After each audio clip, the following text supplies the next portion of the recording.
What's going on, Drinking Buddies? Brand new podcast coming right at you. But you know what we got to do first? We got to do those things that generate a little revenue for the show.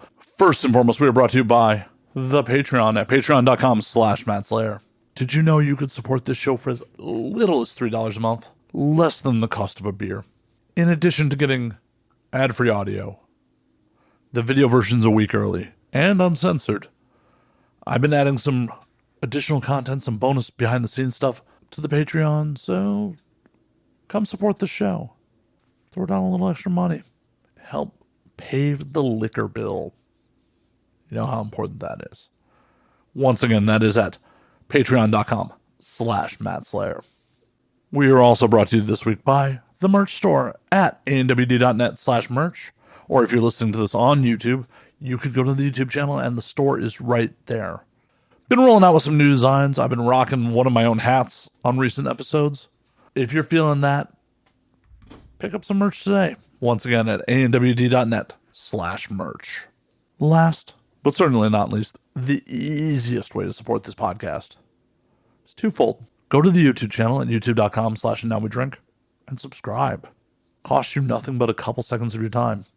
Helps feed the algorithm, helps bring the show to more drinking buddies. The other super easy way is Signal Boost. Tell your friends, share content, comment in the comments section on YouTube. Hell, fight with people in the comments section. It amuses the hell out of me. All that signal boosting helps bring the show to more people. It's really that easy. Just takes a little bit of your time. Costs you nothing. So let's get on with it. My guest this week is adult performer Riley Jean. Yeah, this episode's wacky.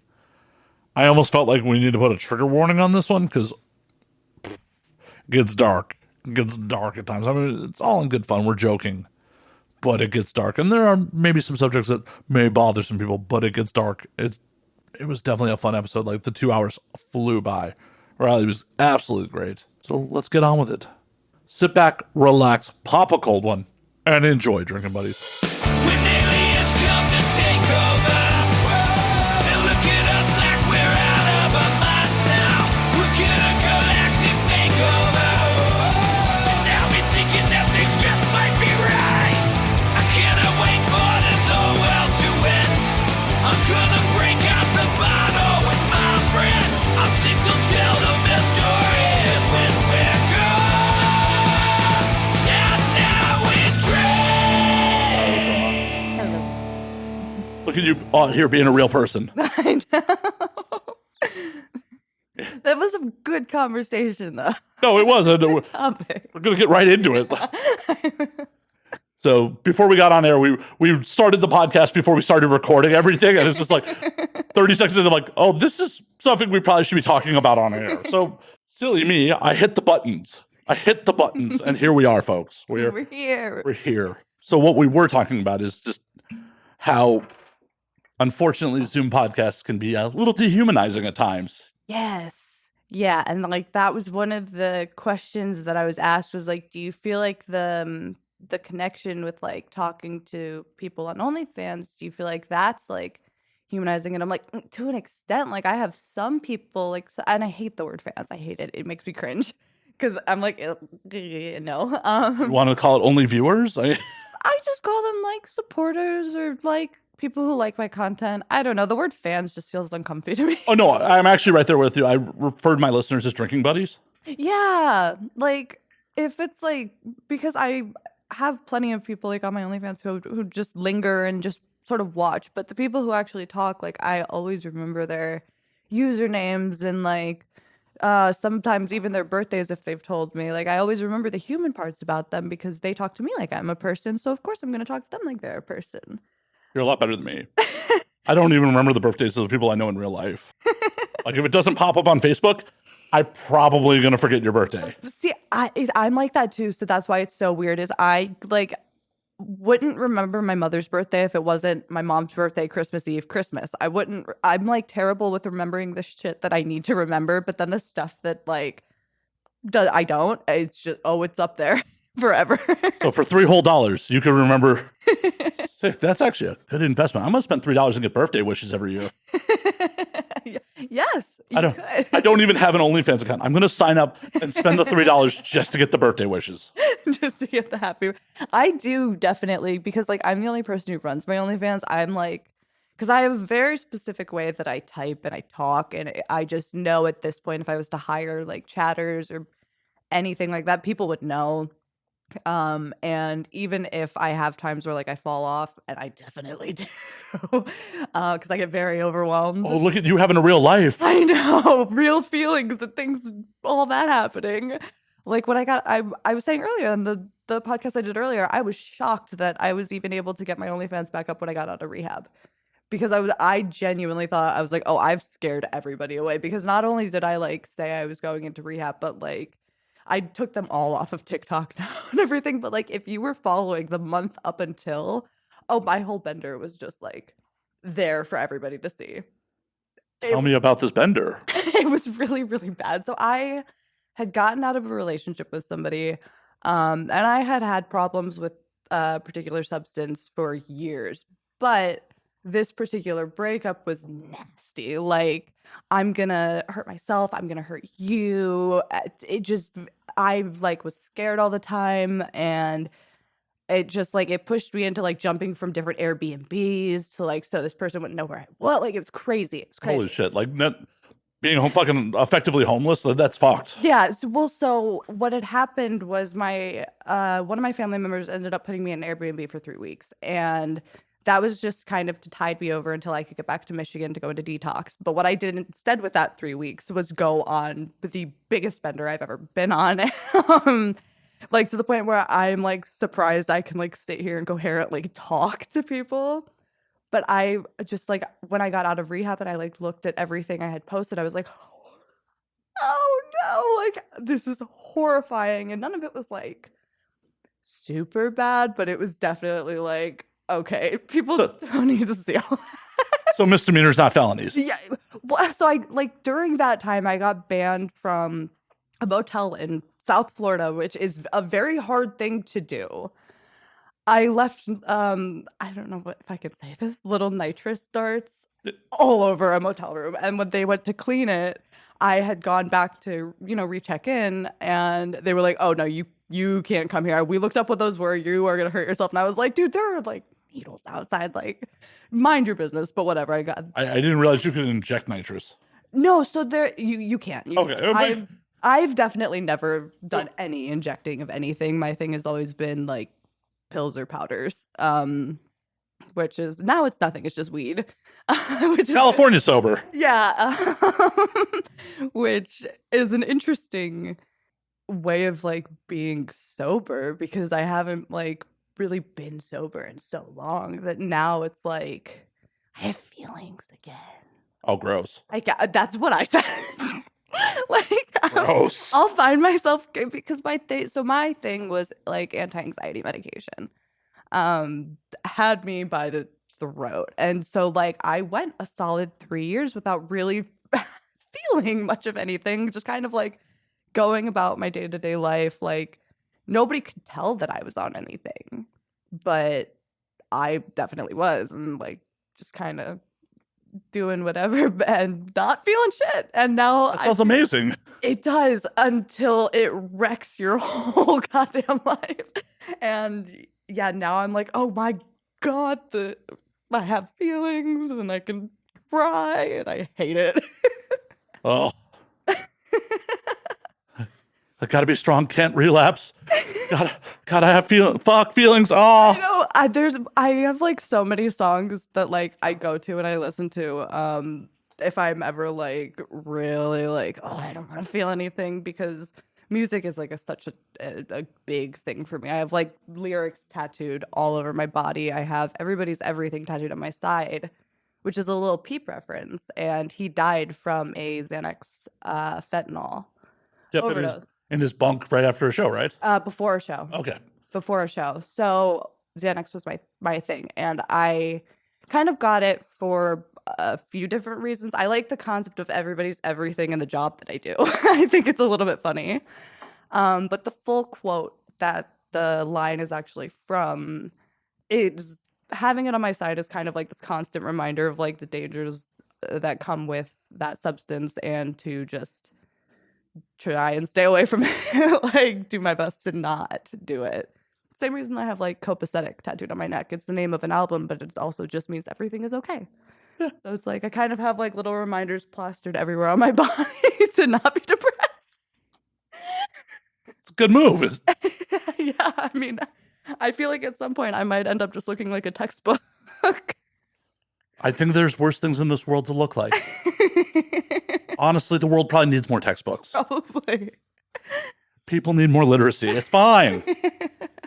And if it keeps more eyes on you, if people are just like, what? Yeah, they're like, wait, what's that say? What do you got going on over there? Like, if it ups your engagement for them to pause the scene for a little bit and like, what was it? Right, like try and like look at it. I've only ever had actually one person like know the band and everything like that references my neck tattoo, and I remember like when she asked me, "Is that a knuckle puck reference?" I screamed in the middle of a Denny's at 4 a.m.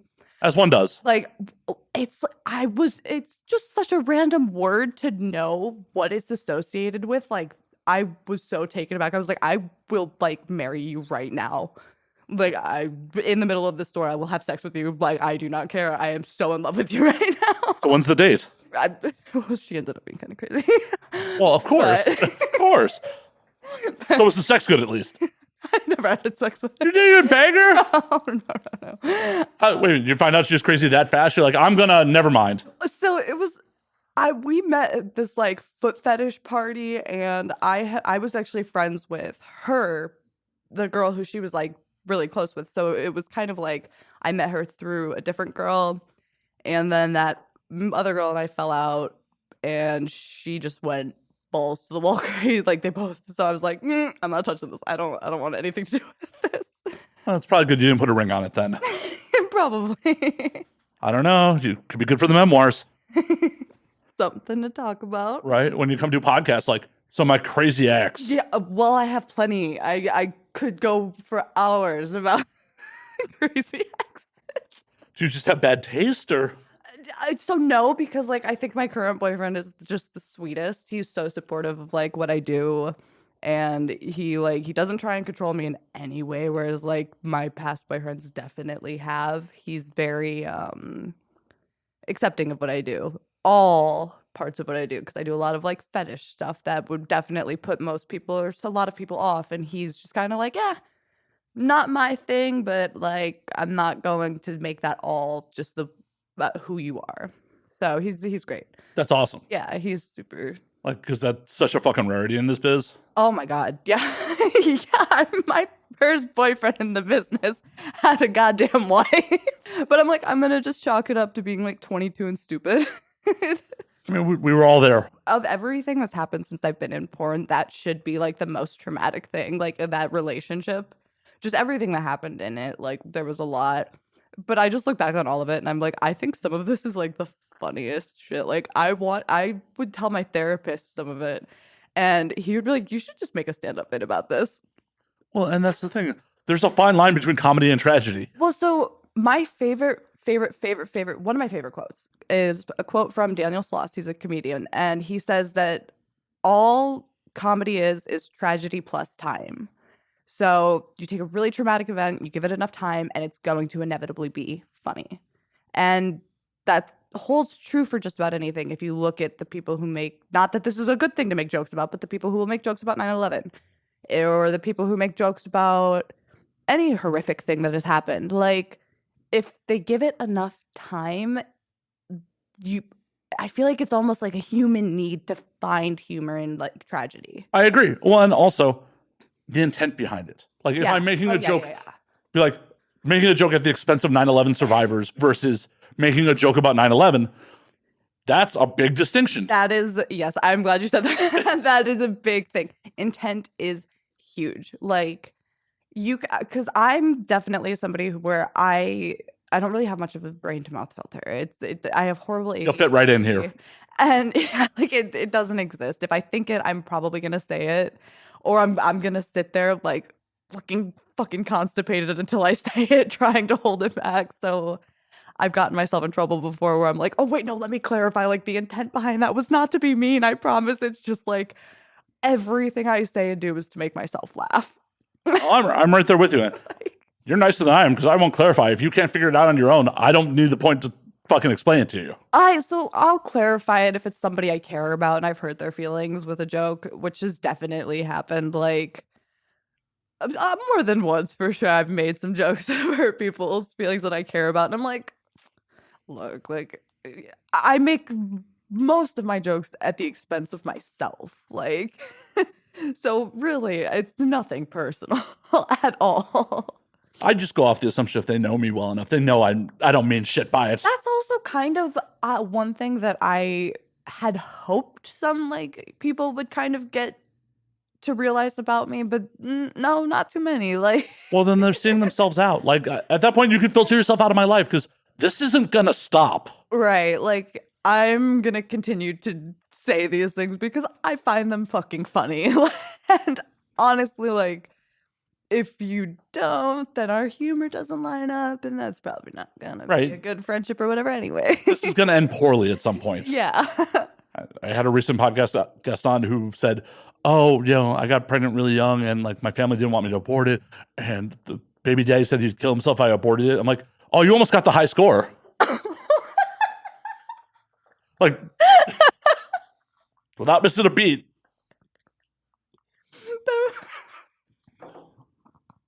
That is hilarious. That reminds me of the time when I was like, had to have been 18 or 19, maybe 20, but I was walking in a fashion show and there was another girl out there who had she had self-harm marks, and I mean, so do I. Everybody points it out in the comments on my videos. It's so not a secret that I used to cut myself. Like, whatever, I don't care. Statistically, a lot of people did. A lot of people did. It's like so not a big shock, whatever. And she was freaking out. She's like, "You think they'll be mad?" And I was like, "No, don't worry. Everyone was 16 once." And when I tell you, you could hear a pin drop in that fucking room. Every single girl stopped and looked at me like I had just said like I just dropped the worst thing I could have said. And I was like, I think that was rather funny. I do too. I'm surprised. You should turn around and be like, oh, all you bitches had perfect lives? Yeah, right. Like, I'm sorry, mommy and daddy got you everything, but like some of us had to work to be here. Right. And then some of us were just on Tumblr too much. That was my thing. I always Tumblr cause cutting? Yeah, no, so my thing, like, I hated it. But like saw online, people were like, it makes you feel better. And I was like desperate to feel better because I have BPD and I'm bipolar and just a whole bunch of things. Growing up with that is rough. So I'm like desperate to try and feel better.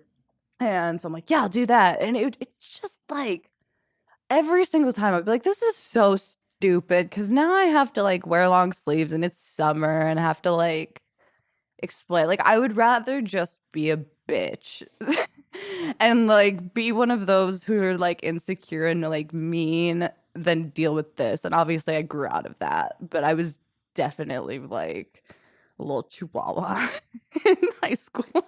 Just graduate on to cutting other people? But kind of basic, like verbally, like because I went from like being so internally angry and not knowing why to then like externally angry at everything around me. And I was just like really, really mean. And then one day somebody said to me, like, you are one of the most negative people I know. And for some reason that just like stuck with me. And I remember I like thought that day, I was like, okay, I am going to make a conscious choice to not be that person anymore because I don't want to be viewed as like this negative person all the time. And so that was when I really kind of started to take my mental health and everything more seriously. And I was like, okay. Wait, being negative all the time is a bad thing? Oh boy. Well, it's in the moment, especially like if you're outwardly negative and you're somebody who lashes out, it feels good in the moment. It feels good to get it out. You've passed that hurt to somebody else, but you've passed that hurt to somebody else. Oh, see, I'm negative and I don't feel the need to hurt anyone. I just have low expectations for people. Yeah, see, I'm somebody who definitely, not so much anymore, but I used to be somebody who would lash out really bad if like I had it, but that was like, again, my BPD, like I've gone through therapy for it now, but pre-therapy, dude, BPD is wild. Oh, I know. I know a bunch of people who have it, and like it's crazy. Like in the last couple of months, I think you are the third or fourth guest who's openly admitted on air having it as well. Yeah, So, really. yeah. That's awesome though, because that makes me happy that it's becoming kind of more normalized to talk about, as opposed to like this horrible secret, and especially with something like BPD that has such a horrible stigma to it. Like, you know, when I started dating my boyfriend, I told him that I have BPD. Obviously, I tell pretty much anybody I am like getting into any relationship with, "Hi, I do sex work and I have BPD." I want them to know what they're walking into, And good on you for that. yeah, let me just tell you, it's not going to be easy. Like, I'm a shit show. I very good at hiding it, but like one-on-one, I can get a little rough. So, I told him that, and my fucking little ADHD brain was like, "Where are you going with that now?" You told him truth in advertising. You're just like, Oh yeah. Okay, so then he started to Google it, and he was like, basically every article is just saying run if you find somebody who like, that's how bad the stigma is. And like certain countries have legalized medically assisted suicide for people with BPD, which is terrible in my opinion, because it is, first of all, it can go into remission if you go through the DBT therapy. It's literally just relearning how to handle interpersonal relationships and like talk to people and control your own emotions, stuff like that. It can go into remission. But the problem is like your moods and everything spike so rapidly. So like something that might affect you on a scale of 1 to 10, and it might be a 3. For me, it could be a fucking 50. And in that moment, I could want to end it all. And then 10 minutes later, I'll forget what I was even upset about. And so for them to have like legalized that is like, damn, that's so upsetting that people are like, we've just given up on you guys. well, and that's the unfortunate part about suicide in general, is the fact that a lot of times you talk the interviews they do with people that like survive jumping off the Golden Gate Bridge. They're like, the minute I was in the air, I regret doing this. Mm-hmm. And like when you're doing suicide like that, you can't be like, just kidding, guys. Just Yeah. They're like, I did read up a lot on it, and you do have to go through a very rigorous process in order to qualify for it. But it's one of those things to see like one of your own disorders added to it, especially a disorder that if you really take the time and learn about it, is not as bad as a lot of people maybe make it out to be, and television makes it out to be. It's not necessary. Like, that's the thing that people forget about fucking television all the time, is like, dude, if it's a work of fiction, it's some asshole in a writer's room coming up with this. It's not an expert. Real. It's not real. Like, even if it's portrayed as real, it is some asshole in a writer's room coming up with this. Their idea. And actually, they're in front of Netflix right now. But wait, what? They're in front of Netflix right now. But we can go, oh my God, we could pause the podcast and go beat up some writers for poorly portraying BPD. I think poorly portraying any mental illness. There have been so few depictions of mental illness that I have seen in media that I've been like, yes, that was good. I think Shameless did a really good job with bipolar. And I think Gone Girl, not Gone Girl, oh my God, Girl Interrupted, I'm sorry. Yeah, Gone Girl is just a horror movie for straight guys. Straight guys who cheat. Straight guys. Yeah, fair enough. Never cheated. Just, I'm slow to commit. Never just Girl Interrupted does a good job, I think, at portraying different mental illnesses. But I just think as a whole, there is not a lot of fair representation for that. No, because it would involve research and actually talking to professionals. Effort and care, and God forbid you need to spend some of your budget on that. Or, spend time getting away with a good story for... Right. Like, you could by far get like a phenomenal movie about mental illness if you took the time to research and sat down with people and like looked at it and then actually made the movie. Oh my God, it could be done, but nobody wants to take the time to do it. No. Which is so unfortunate. Like Euphoria, one of the main characters, Jules, is trans in the show, but she's trans in real life. And there's 2 special episodes, and she has one of them. She helped write and produce it, and she included a lot of her own experiences as a trans woman in it. And the episode is so beautiful. And the fact that she was able to talk about her experiences as a trans woman and what that is like and what that feels like, I thought was super cool that they actually like used a real trans woman and they used her stories and they let her, control the narrative as much as she could within the show, of course, but control the narrative of how she was shown, because she said, I think I read in an interview, that she didn't want to just be the trans girl in the show. She wanted to be a girl who happened to be trans and was in the show. And that's exactly what they managed to do. So like there's so few that can do, but when they do, it's so good. It's like, I'm a big fan of Euphoria, actually. I love Euphoria. Did you hear what happened to Fez? Cloud? Yeah. That's really sad. I was so sad about that. I don't know what they're going to do with season 3 now. I don't think they're going to be able to. Like, I heard it got pushed until 2024 now.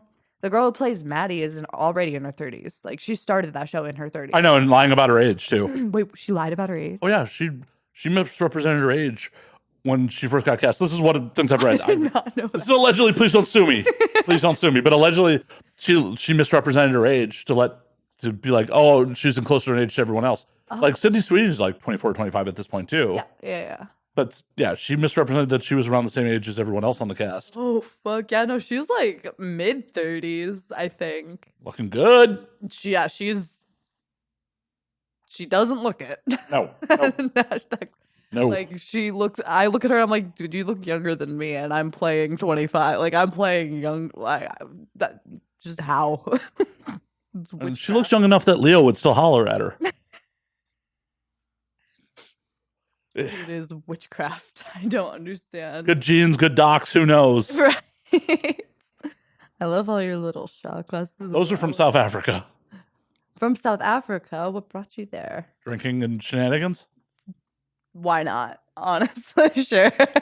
Literally one of those things where like, oh, they're offering a fairly cheap flight and I can maintain my status if I take this flight and get these miles. I had diamond status with Delta at one point, and like when I stopped traveling full time, there was a point where it was just like, I need, for like 2-3 years afterwards, I'm like, I just need to take trips to maintain my miles, so I'm just gonna go places that are really fucking far away. I love that though, because like, so what places have you been? Oh, sorry, audience who's heard this multiple times. You get to hear it again. You get to hear it again. Hopefully it's some of your audience who's new to the show.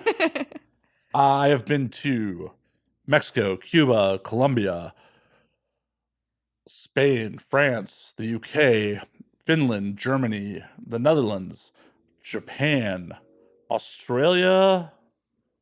I feel like I'm missing shit. South Africa. I think that's it. I think that's all 6 continents that I've been on. Holy shit. So which has been your favorite? Japan, been there 3 times. Yeah, you were telling me about that, yeah. Yeah, they know. You guys are aware of Japan. Yeah, they're painfully aware. Like, the eye roll. Oh, no, he mentioned Japan. Fuck. I feel like me mentioning Japan at this point is like Joe Rogan mentioning DMT. DMT is so fun.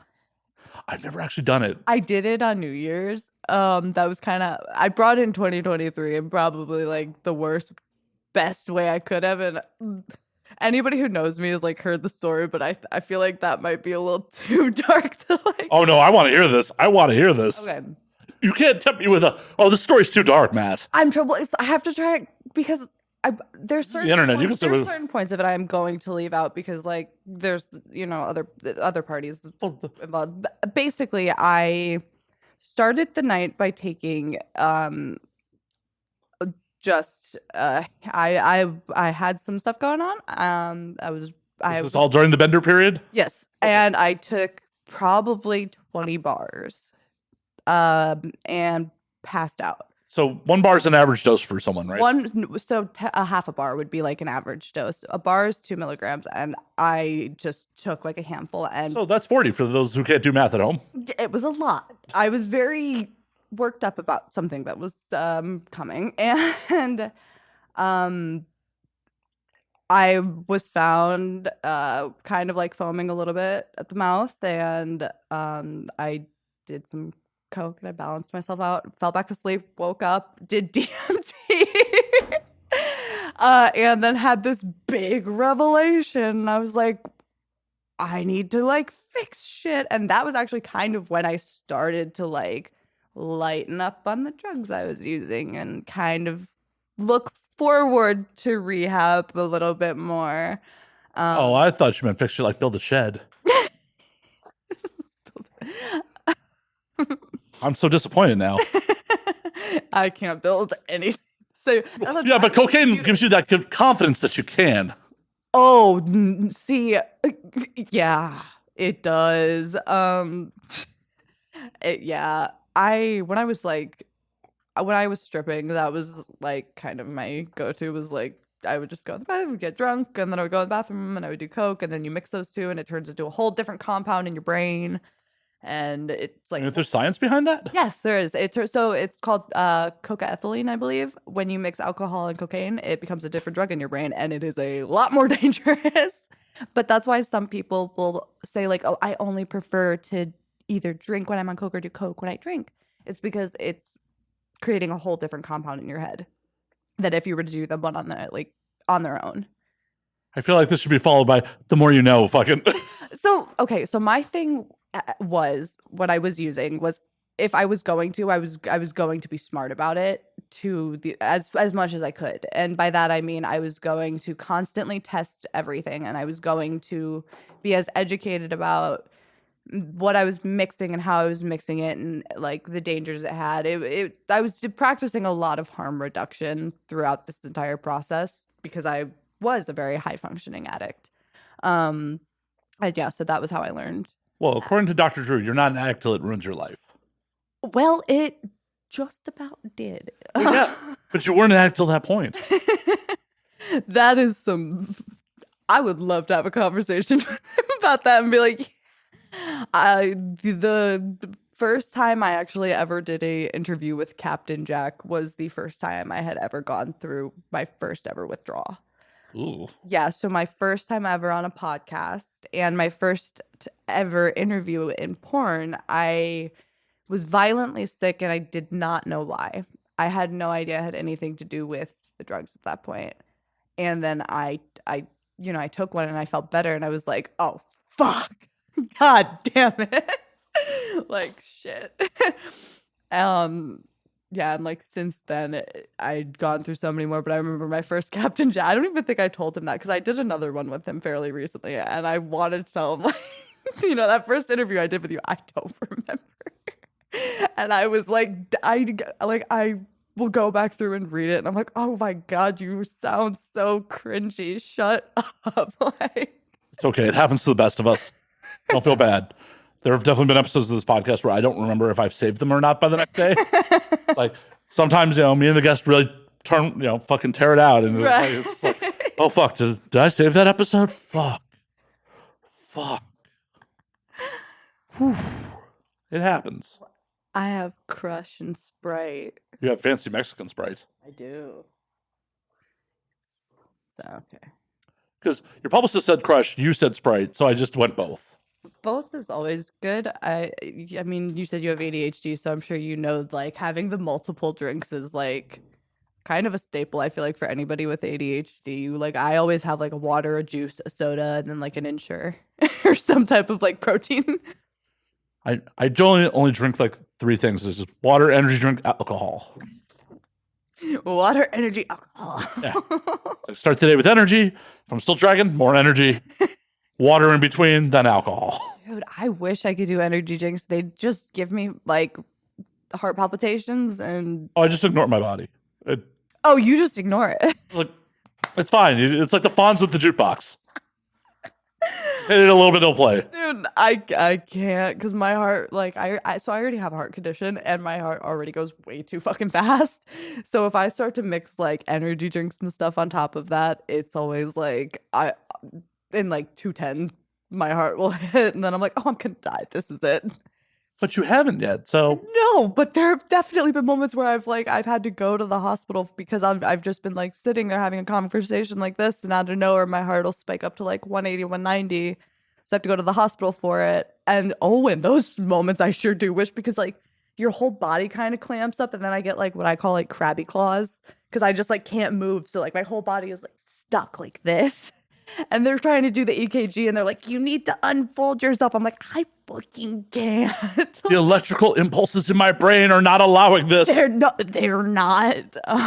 You're medical professionals. You know how this works. You would think so, but I had to go to the emergency room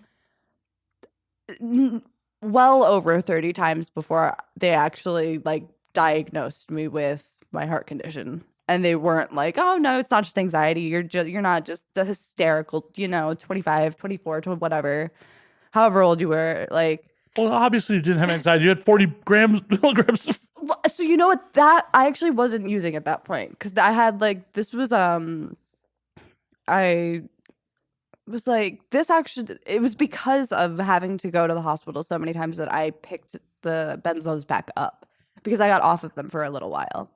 But because I kept going to the hospital almost sometimes 3 times a week for my heart, they were constantly attributing it to anxiety. They were constantly giving me Valium, whatever. And it was like, God damn it. Like, they're just enabling you. yeah, basically. And then they, one of the last times I went to that specific hospital, they had labeled me just as a drug seeker because they were like, nothing's wrong with you.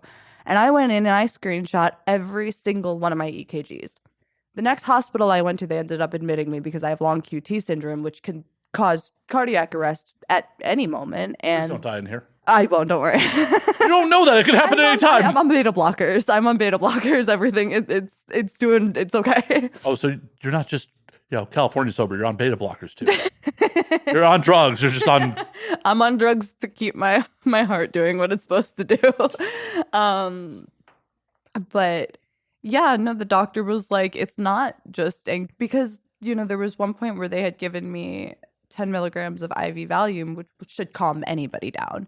And I went from laying down to sitting up. So I went from, I think my heart was at like maybe 105 to 168 from going from like laying to sitting. And I ended up having to go pee in a bedpan. And they were still just like, no, it's just anxiety. And I'm like, how is it anxiety when you've given me, like, I'm telling you as somebody who is an addict to these pills, like I should be begging you for them. And instead I'm begging you to not give me them and to like actually look and see what the hell is going on, because it's like, no matter how much I take, my heart is still going to go crazy. So there's a very real chance that someone could have fucked you to death on set. No. For me, what triggers it more than anything else is intense emotions.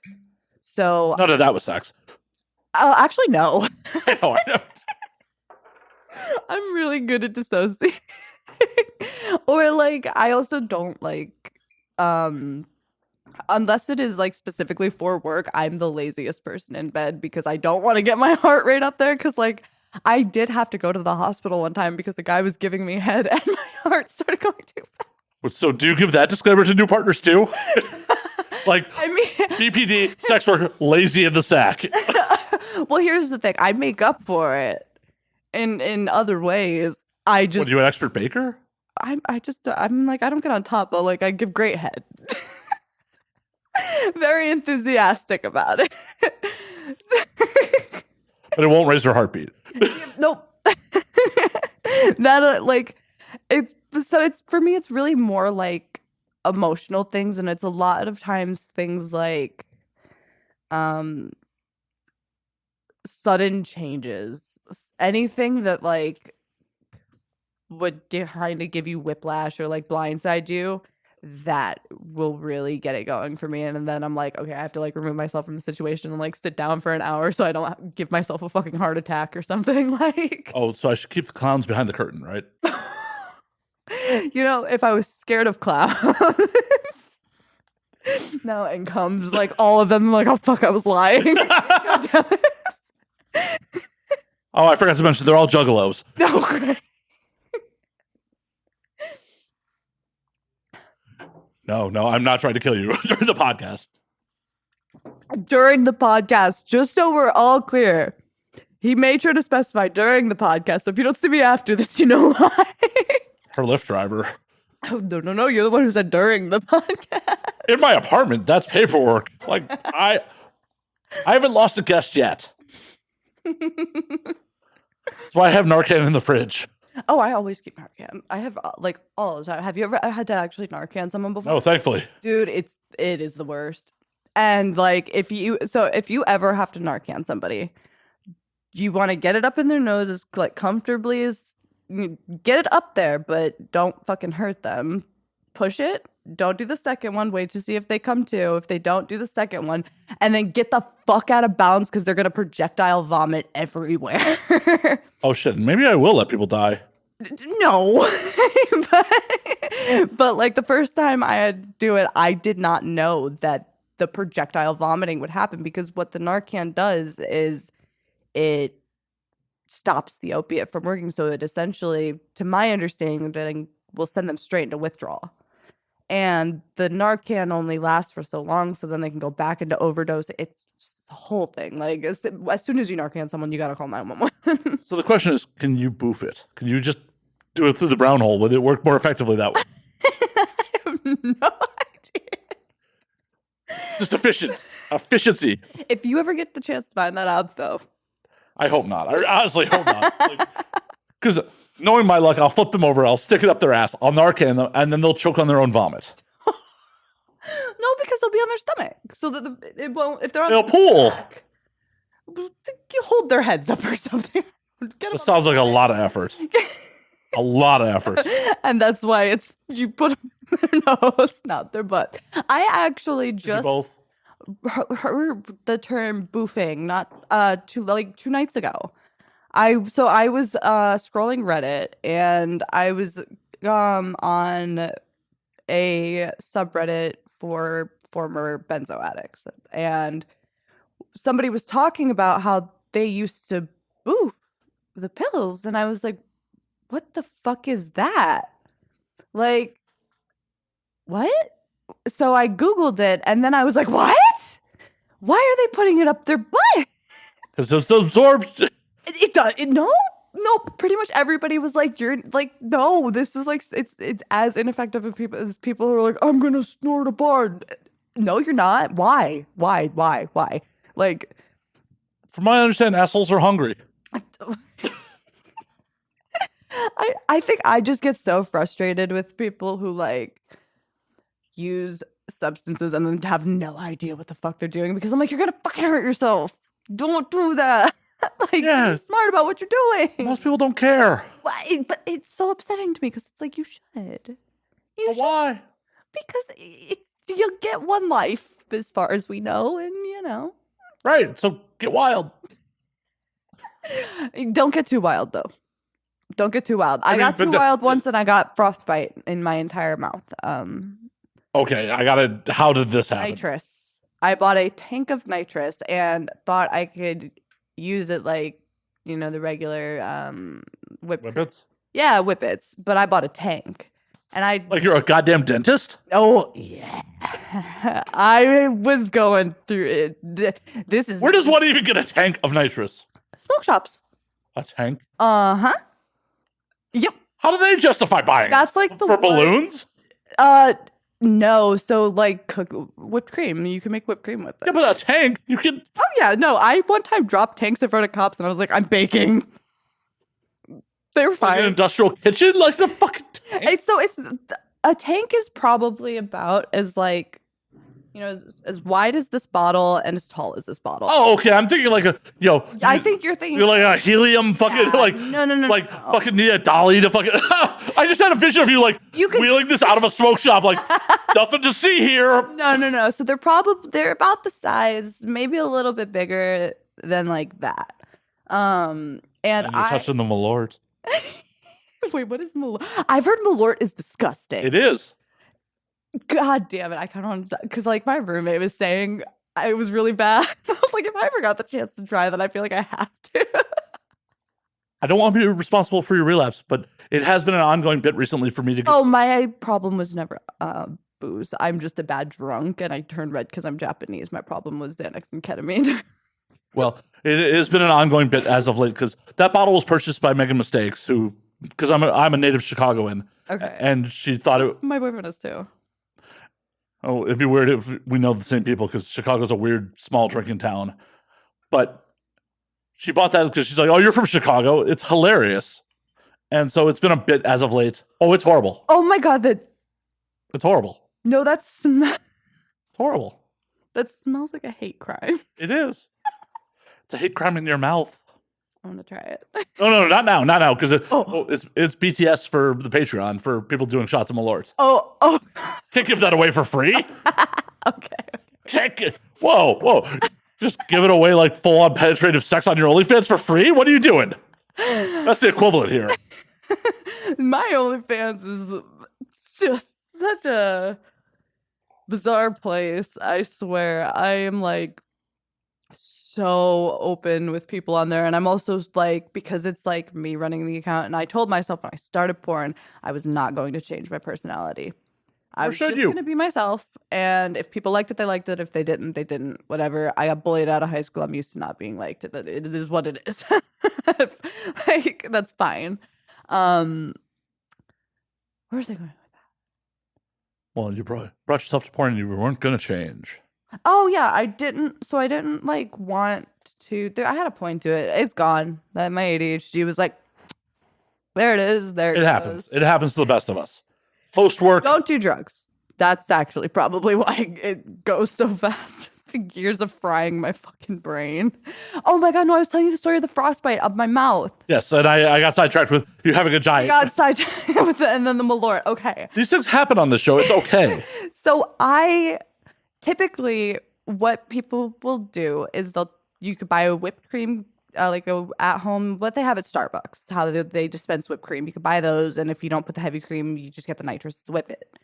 You can buy the tanks. And I thought I could just lay back and do the tank, and it'd be, oh hell no. I did that, laid back, got blasted in the mouth with like the like just cold like liquid. Gas? I don't even know what it wasn't like a liquid, but it was just, it wasn't the proper way to do it. And yeah, like the entire roof of my mouth, my tongue, my gums were all like, I was like spitting out blood, and I was like, fuck. Like, God damn, I hope this shit heals fine. And it healed just fine. Why didn't you film it? You could have made big money on that. Honestly, there are some people out there who... Oh, just a girl. Yeah. Big money. Big fucking money. You missed an opportunity there. What? For the amount of blood? Oh, people would pay for it. You know it. Oh, yeah, I've had people pay me for some. My favorite one is still, it's the least crazy one, but it's the most bizarre one. Somebody, 1 minute video, $100 of me just playing with my ear. Just like putting my hair behind my ear, like maybe stroking my earlobe, completely clothed. Didn't really want my face in it at all. Like just kind of wanted to go from one ear to the other. 30 seconds on one, 30 seconds on, it was the quickest $100 I ever made. But I was like, I used to get bullied for my ears, and now I'm getting paid for them? This is so cool. The internet's a wild place. Oh, I love it though. I love it. I was like a kid who had no friends, so my friends were the internet. Had no friends? Oh my God, no. I was like a weird little emo kid who had like just crazy issues at home, and then like I was just very odd kid, like one of those. I wasn't like the kid who like hissed at you in the hallway or whatever, but I fell into this weird middle ground of like the sort of degenerate misfit type kids and then the emo kids, and then I kind of fell in the middle of that. But I got bullied so badly I ended up like dropping out, and I got my GED, and I was like, fuck all of you. And now so many of the kids who used to bully me are like on my OnlyFans. And I'm like, oh, you pathetic little shit. I am going to charge you so fucking much for everything. And I have made guys pay like upwards of $1,000 for customs sometimes if they used to bully me in high school. And then they're like, I'm so sorry. You're so pretty now. I would love to buy a video from you. Like, yeah, okay, you can. Sure. You better be ready to empty your fucking pockets though. Fuck you. Like, and it's usually going to be like the lowest effort video, because it's like, I didn't just get like mildly bullied. I got like viciously attacked, like online and like from every fucking angle. Kids were just so mean.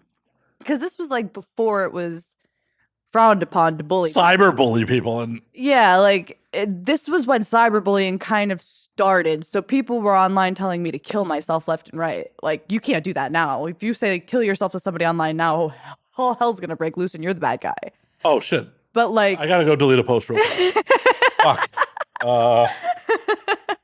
You're not supposed to say that to teenagers? but like this was when it had first like kind of became a thing and it was like trendy. And so many people were saying that to me online and it was like just It this. was trendy to tell you to kill yourself? Yeah, it was Specifically trendy. you. Yes, it literally like I had gotten invited to this girl's house and I wasn't an idiot. I was never an idiot. I grew up with addicts as parents. I had to sort of learn people very quickly, read people very quickly, and read situations very quickly from a very young age. So luckily, when this girl messaged me, she's like, I want you to come to my house for this sleepover. I was like, no, this is a fucking trap. You are setting me up for something and I'm not coming. I don't want any part of it. But it was like that. And I'm like, okay, so well, like, were they going to try and like jump me or like just kind of invite me over to the sleepover and then have me be like this laughing stock? Because I also like didn't really look how I look until about 22, 23. I was a late bloomer for sure.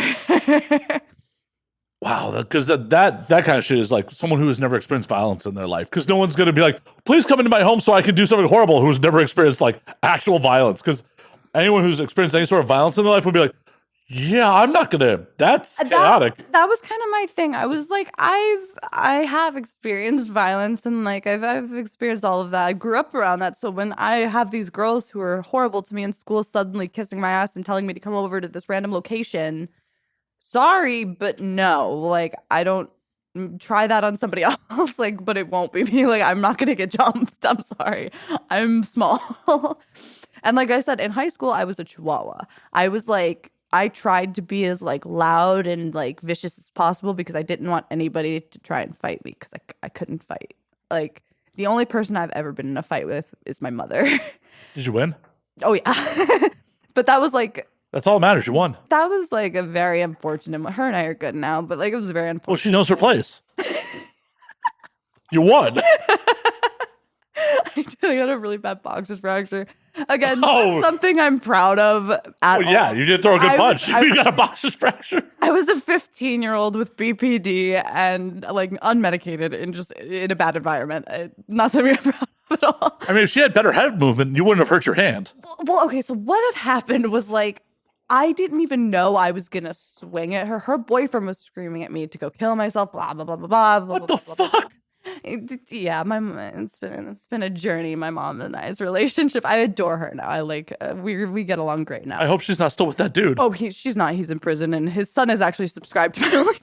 I hope you're charging him a lot. Yes. Oh yeah. Wow, that's full on like full circle Brazzers fucking stepsister porn right there. Right. Oh my god. No, I actually have one that's even better that I will tell you after. Okay, we want to get back to you and mom in the fight. No, so my mom's boyfriend was screaming all that at me. I went to throw a snowmobile helmet at him just so he would fuck off, and she came charging at me, and apparently my brain was like, okay, fight or flight, and that was when it was fight, and I got removed from my home and I had to like bounce couches living with different friends basically since I was 15. So like after I stopped living with my mom, we realized we get along a hell of a lot better when we are not living together. Or like forced to be around each other for like super extended periods of time. We're just very, very similar and very, very different, and it complicates things. Like, No, I get it. Like my father and I had a real shit relationship, and it was better. Like when I stopped living with him, and then at one point it was just like, "Oh, you're a whole human being." I just cut him off from my life. But like, yeah, there was a brief window there where it was like, "Oh, we can be civil." yeah. And now he's dead. So Goddamn, I didn't do it. dude. I love when people are talking about somebody and then they're dead, and that's just they say it so casual. I had a friend Actually, it was my ex's sister who would just like, she would be telling the story about a person and then, oh, but they're dead. And it was always just such like, wait, what the fuck? Like, hold on. How did you just get through that? Like, did you just gloss past that so casually? Well, I mean, how else? Like, it stops the, so do you guys get along now question? Well, that is, It's kind of a one-sided conversation these days. I don't know, get a Ouija board. That sounds like way too much effort. It's right around Halloween. You could do a whole little Patreon thing. Yeah. And if you get drunk enough, you might actually hallucinate it working. Well, and the problem is he died of Alzheimer's, so like he wouldn't know where he was anyways. He wouldn't know what the point is. I mean, I'm sorry for your loss. I'm not. Oh, you're like, fuck, I'm not. I feel that way about some of my family for sure. It's one of those things where like I feel bad that like I tried to do the best I could for him. Like when he got diagnosed with Alzheimer's, I hadn't spoken to him in like 5-6 years at that point, and he almost ended up as a ward of the state because I'm his only dependent. Mm-hmm. So like I did the best I could to make arrangements to get him into a good home and shit like that. And then like 3 months after getting into the home, he died. Damn. And then the lawyer would take my case when I tried to sue them over it. Really? Yeah, I think the home had notes that I was kind of like hands off. Oh, got it. Like one lawyer took the case and then like 6 months later, like, yeah. Because there was definitely times where like the home would call me at like 5 o'clock in the morning and be like, I am on the West Coast. You're the professionals. Fucking deal with it. Oh, no. Like, what the fuck do you want me to do? I feel like that's how I would be, though, like with either of my parents. And I get along now with both my mom and my dad very well. I'm about to air some of my dad's family's dirty laundry because I think it's fucking hilarious. And I made fun of him yesterday for it for about 30 minutes. So now I get to do it to a whole bunch in front of a whole bunch of people. So I'm not going to say any other names, but one of his sisters is married to her stepbrother. They grew up together and just like were soulmates. They have kids together. But I'm like, I will never not find that shit funny because it's like you guys are really out here living what I pretend to do for work. Well, you're not pretending to get impregnated by them. I know, or married to them or anything like that. But like, nope, I think they were like 6 when they met and like they grew up together. So like they were brother and sister. And I'm like, Did they lose their virginities to each other? I think so, yeah. Like That's fucked up. I think that they have just been each other's first for like everything. Well, and I wonder if they have one of those parents that's like, it's okay if you do it under our roof. Nope. So my grandmother actually disowned the stepson. Oh, not her own daughter? No, not her daughter, but the stepson absolutely was disowned. Well, that's fucked.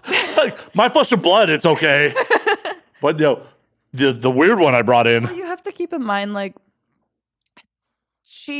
I don't know.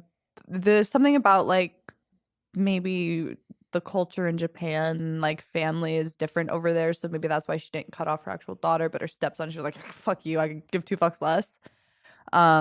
It's because he's a gaijin, right? What? Because he's a gaijin, right? Yeah, I don't actually know how. Didn't answer that question. Got it. Like, dodging that one. It's okay. Grandparents are okay to be a little racist. So my grandma on my mother's side is fucking racist. That woman's gonna outlive the fucking cockroaches. And that is a thing that I have said to so many people and will say to the internet loud and proud. I despise her. She made my brother cry once in a big boy, so I made her cry. Because my little brother really just all he liked was chicken tenders and fries. He was a picky kid. That was his thing. And she was like giving him shit for it and calling him fat. And I was like, hey, I have an eating disorder and I just got out of a psych ward. Do you really want to do that to your grandson? Like, what the hell is wrong with you? And I made her cry. And my mom's like, you need to apologize. And I was like, no. Like, why the fuck would I do that? I'm not sorry. So I'm not going to lie and say I am. Right? She'll be dead soon anyways. You would think so. But no, she has outlived every possible thing that could happen to her. I mean, a car accident, a stroke, broken bones. She is just a roach that won't go. She's a very mean woman. She's very racist. She's very homophobic. She's very like, she's just... So you should send her Christmas cards of you eating box. She's actually, so I've pretty much been told by everybody in my family that she can be the one who is not allowed to know what I do because they're scared she's just gonna fucking croak. And I'm like, hey, I might hold the golden ticket to freeing all of us from this. So why are you slowing down? Like, Because I would then have to talk to my mom's side of the family, which I will not do. no, you don't. Oh, but I would. Why? Because they're so weird. Yeah. There's this thing There's called a red button on your phone and you don't have to answer. I know, but they won't stop. Like, Block them. Oh, I do. Then just do the thing. You're eventually, at enough time, it'll become comedy. Oh, it already is. Right, but for the rest of them. Oh no, they don't understand that at all. They take everything like so seriously to the point where it's like, oh my God, like I couldn't imagine going through life and taking everything I say and do so fucking seriously. Wait a minute, you're not supposed to do that? Everything I've said this episode has been very serious. Like, it just seems so draining. It does. To, like, go about everything you do worrying what somebody's gonna think or say or feel. Like, Oh, you definitely shouldn't do that. I used to, and it drove me up the wall. And like now I'm like, I don't really care, man. I'm in my mid-20s. Like, I You don't really, spinster, you. I don't have the same like energy that I used to. Like, I think a lot of it is like the excessive drug use that I had put my body and my brain through. I'm just like mentally I don't have the energy for like bullshit anymore. I say you send her the Christmas card. I will take the photo for you. I will find another vagina for you to lick. And I will take orchestrate the whole thing. I like you. I'll do the solid. I'll help, emotionally devastate your grandmother. I have signed that like entire side of the family up for like the Church of Scientology, and like I've been considering like doing the mail order poop for Christmas, just like have some animal shit delivered to their door. Like I love stuff like that because it's legal, it's funny. Oh, I got one better for you. You can order embalmed cow uteruses. Well, I'm sorry, what? Yeah. Because they're supposed to be for science classes and shit. Like, Right. because someone said to me at one point something about like, I wish I had a pussy, and I just fucking sent them a uterus. You didn't. I did. You might be my new favorite person ever. Ever. Like, that is the definition of you just let the intrusive thought fucking win. Oh yeah. One part of what I said earlier, like, I don't try to like censor it or tell, like, if you're not going to accept it, this is just how it's going to be. This is just what you get. This is what you get. I am too old and don't give enough of a fuck to try to cater to, people's bullshit. Yeah, to like. This is why I've also been single for a very long time. I feel like that's, it might be partly why I have like so many issues in relationships, is because I'm just so unwilling to like change some of my ways. Some of them I'm willing to compromise on, like with my, my current partner. He's definitely made me realize some of my behaviors I need to work on. But like some of them, like with like my joking, for example, I've kind of told him like, look, you can ask anybody who's known me at any point in my life. I've always been like this. You're just gonna have to get thicker skin or like take it or leave it out. Like, take it or leave it. Yeah, because I'm like, I can admit like I can be a bit cunty sometimes, so I can work on that. But like, I like when it comes to like the jokes and stuff, like it comes from such a place of love for me. Right, intent. Yeah, intent, and like I am such a big person about intent, like. Because I know a lot of what I say can be perceived as like a bad thing, but it's like, no, please understand the intent behind it, because it's like I rarely have ill intent behind, the things I say or do. Intent is the difference between murder and manslaughter. Yeah. It makes a whole difference for everything. Exactly. That's what I hate about. Do you remember how I told you, Yeah. the ADHD thing? Yeah, I have juice in my purse. I guess you were like, he's not going to provide properly. No, this is just like my favorite juice. It's really Well, why didn't you ask me to get it? because I already had some and I felt bad. I didn't want to make you buy some. You're not making me buy alcohol. Like, oh my God, a $3 fucking juice. Oh no. Not a $50 bottle of tequila that you're going to have 2 drinks out of? Oh, sorry. Oh my God, does that happen? Oh yeah. Why do you think there's fucking bottles on the bar that I'm not touching? Oh my God. I guess I didn't even think of that. Yeah, you just kind of end up with like everybody's favorite alcohol, even if you hate it. Yeah, but even if I'm not, like, I burn through these pretty quickly. What is that? This is Elijah Craig. Elijah Craig. 94 proof bourbon that is, kind of the house wine of the show at this point. Ooh. This is like a $25 bottle for 94 proof bourbon. Wow. Yeah. That's not bad. Does the trick. It's really good. Especially for the price point, because my other go-to $25 bourbon people discovered, and it is now a $100 bourbon. Oh, no. Yeah, so I don't get it very often.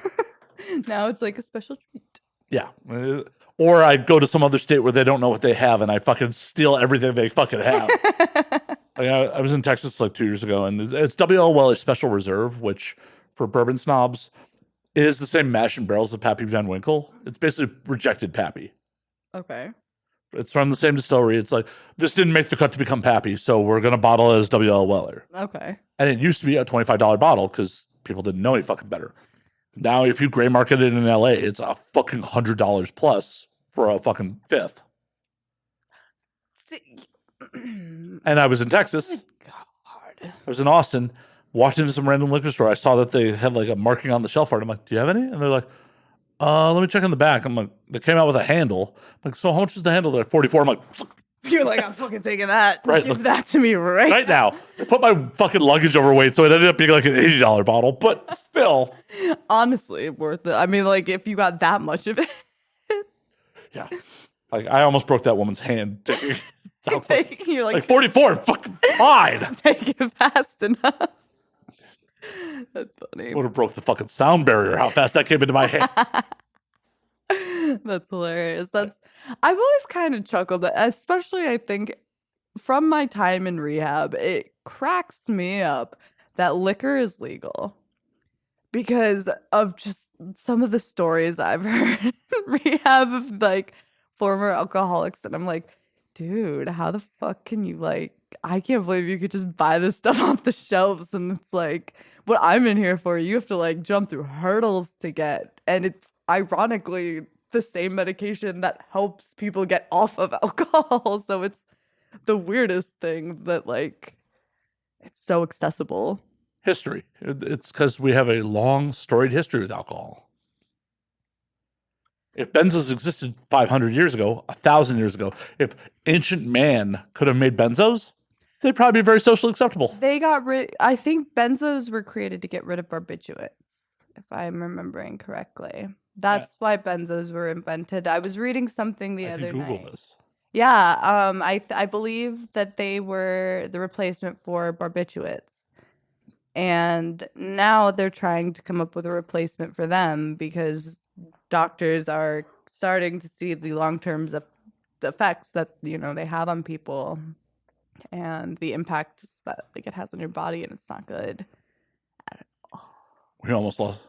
It's bad. I'm glad this thing has battery backup because I actually kicked out the power cord out of the laptop. It's powering the mixer. So, oh no! Why is my laptop not turning on? Oh god, the mixer has battery. Cool. That would have been miserable to lose half the fucking podcast. Oh no! Yeah. It's my clumsiness. I'm not drunk enough to justify losing the podcast. Right. So once the laptop boots up, I will Google why benzos. Actually, I can look it up on my phone because I actually put a note in my phone because I was talking to my boyfriend's texting me a whole bunch. So I made a note in my phone because this cracked me up earlier, and I intentionally wanted to bring this up on this podcast. Oh, specifically this podcast? Yes, I didn't mention it on the other one. I have a note in my phone to say this story because I was in tears. I do love that you're lesser podcasts don't get this story. They don't deserve it. I like to see people's reactions in person. Oh, I'm not going to sell it. I'm just no sell completely.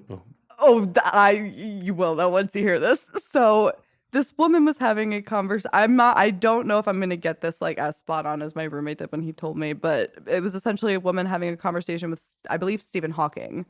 about, the earth being flat. And she said that the earth was flat, but it was actually being held up by a turtle. And he asked her, well, what's underneath that turtle? And she said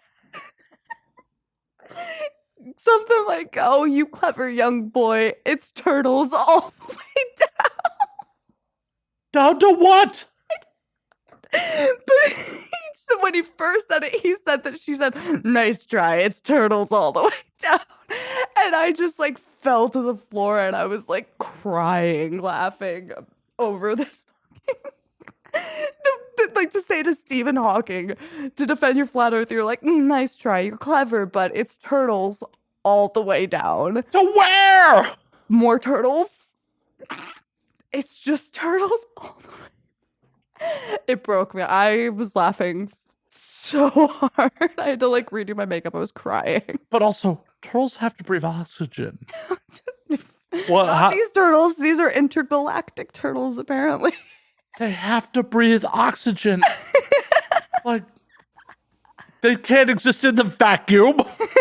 Vacuum turtles, like the fuck? He was telling me about like Pastafarians and all this crazy stuff, and I was like, what is a Pastafarian? And then I found out that you can get like government photos taken with a colander on your head or something, because it's considered a religion, so it's like the same thing as, if you're Jewish, you have, I don't know what it's called, a yarmulke. And I was Way like, to call me out. Are you Jewish? Jewish. I like that, Jewish. Are we in a meeting right now? Then yes. If it's an entertainment meeting, 100% yes. Oh, 1,000%.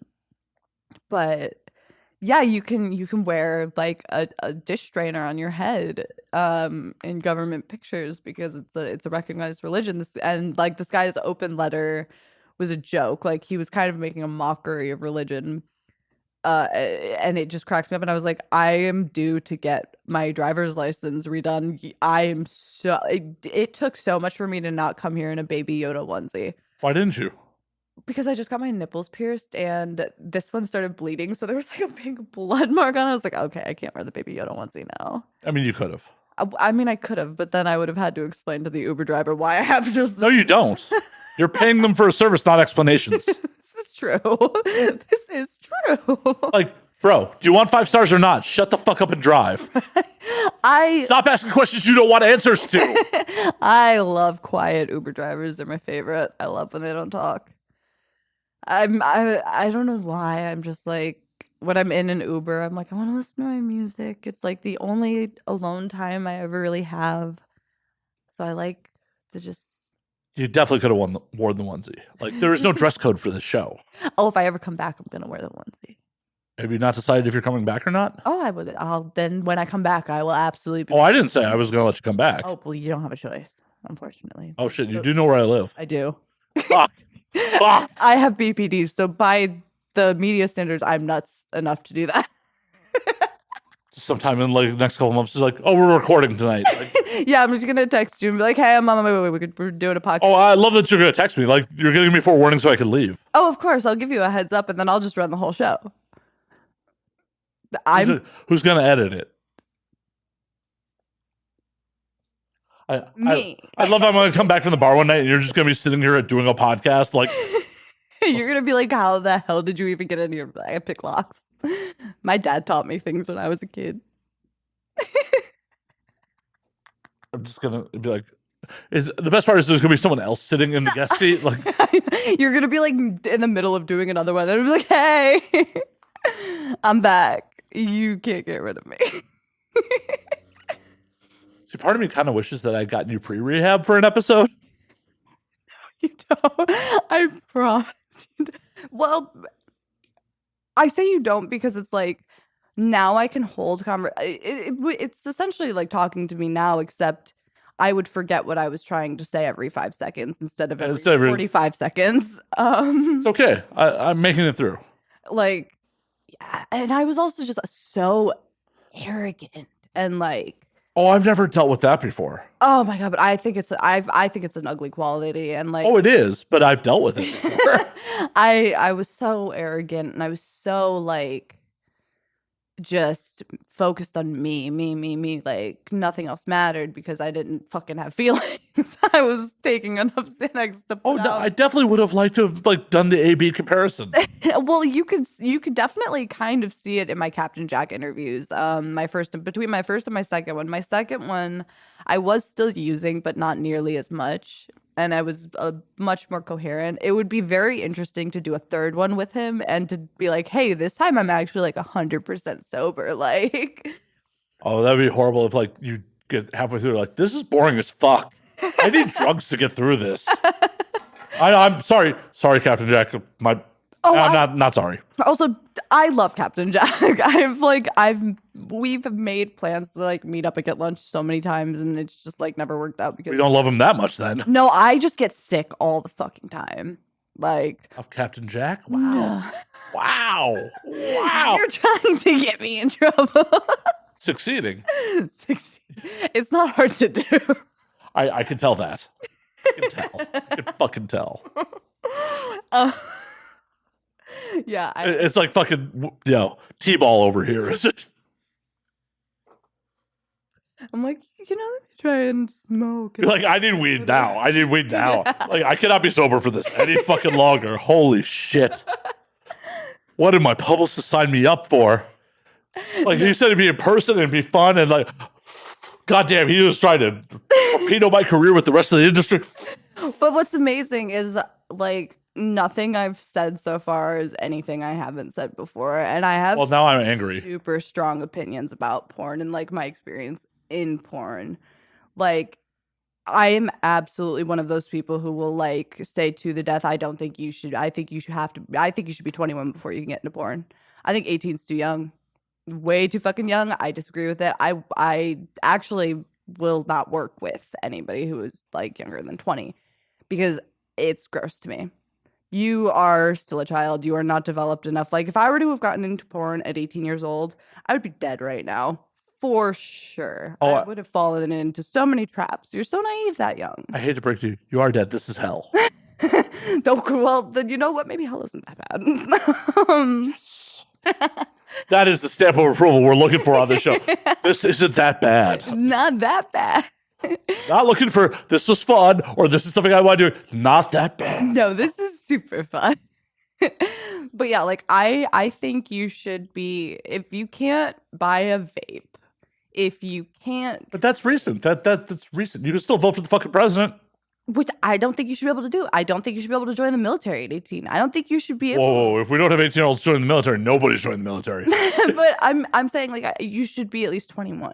You need to get life experience. If I didn't have the background I have in tech, I would not feel so comfortable doing porn because I know that this job could end any day. I could wake up tomorrow and people could decide, oh, actually, I fucking hate her and let's cancel her. And I'm okay because I could just go back to coding.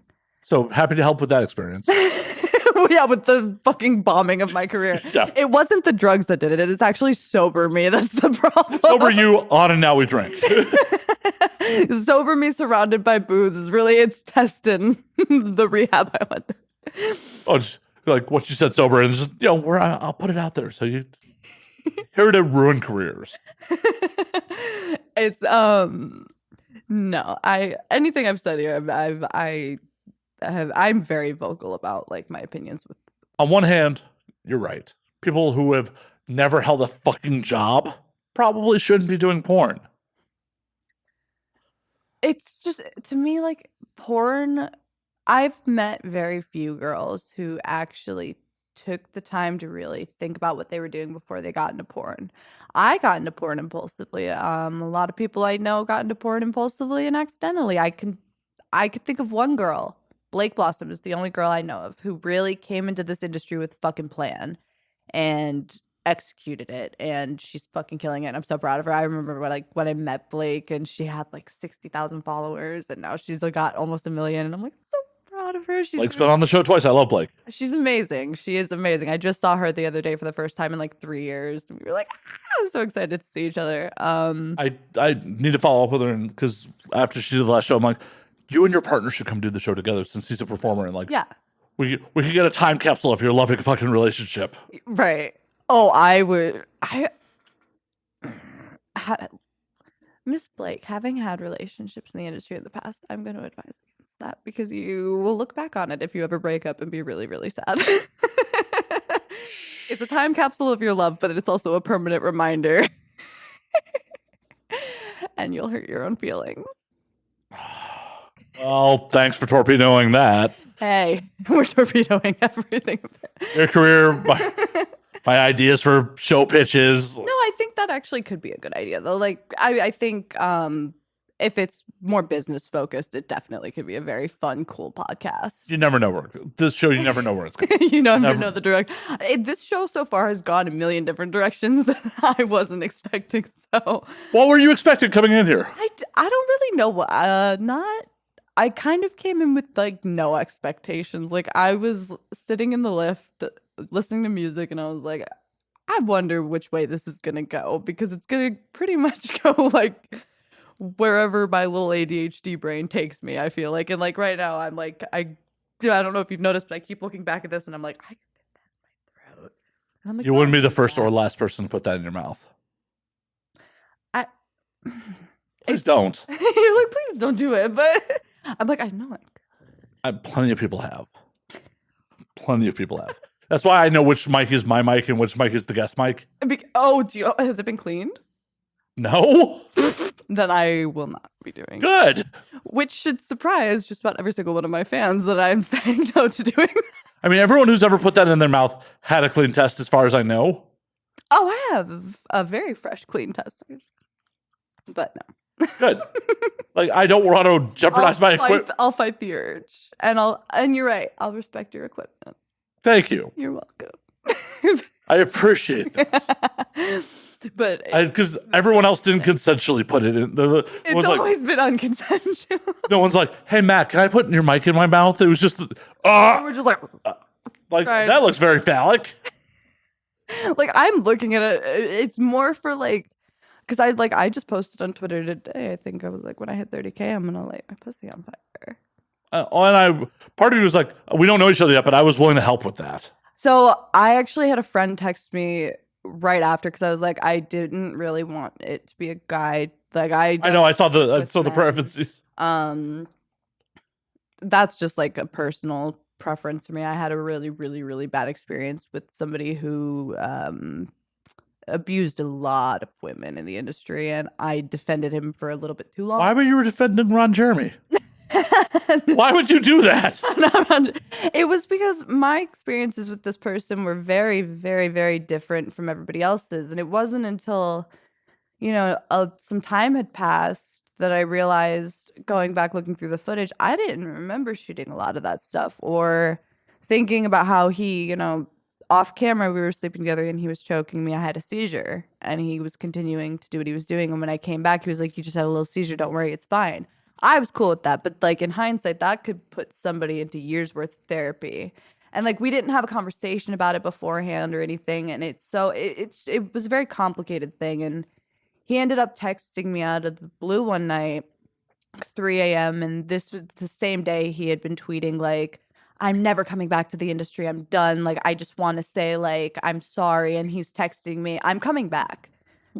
And so I posted it to Twitter. I posted the screenshots of everything. I was like, look, like I did not want to have this fucking, like I wanted to stay so fucking far away from this conversation. I did not want to be involved in this, but this person does plan on coming back. And for the safety of like, cause he tended to target new girls. One thing he asked for me was, hey, how did you like working with this girl?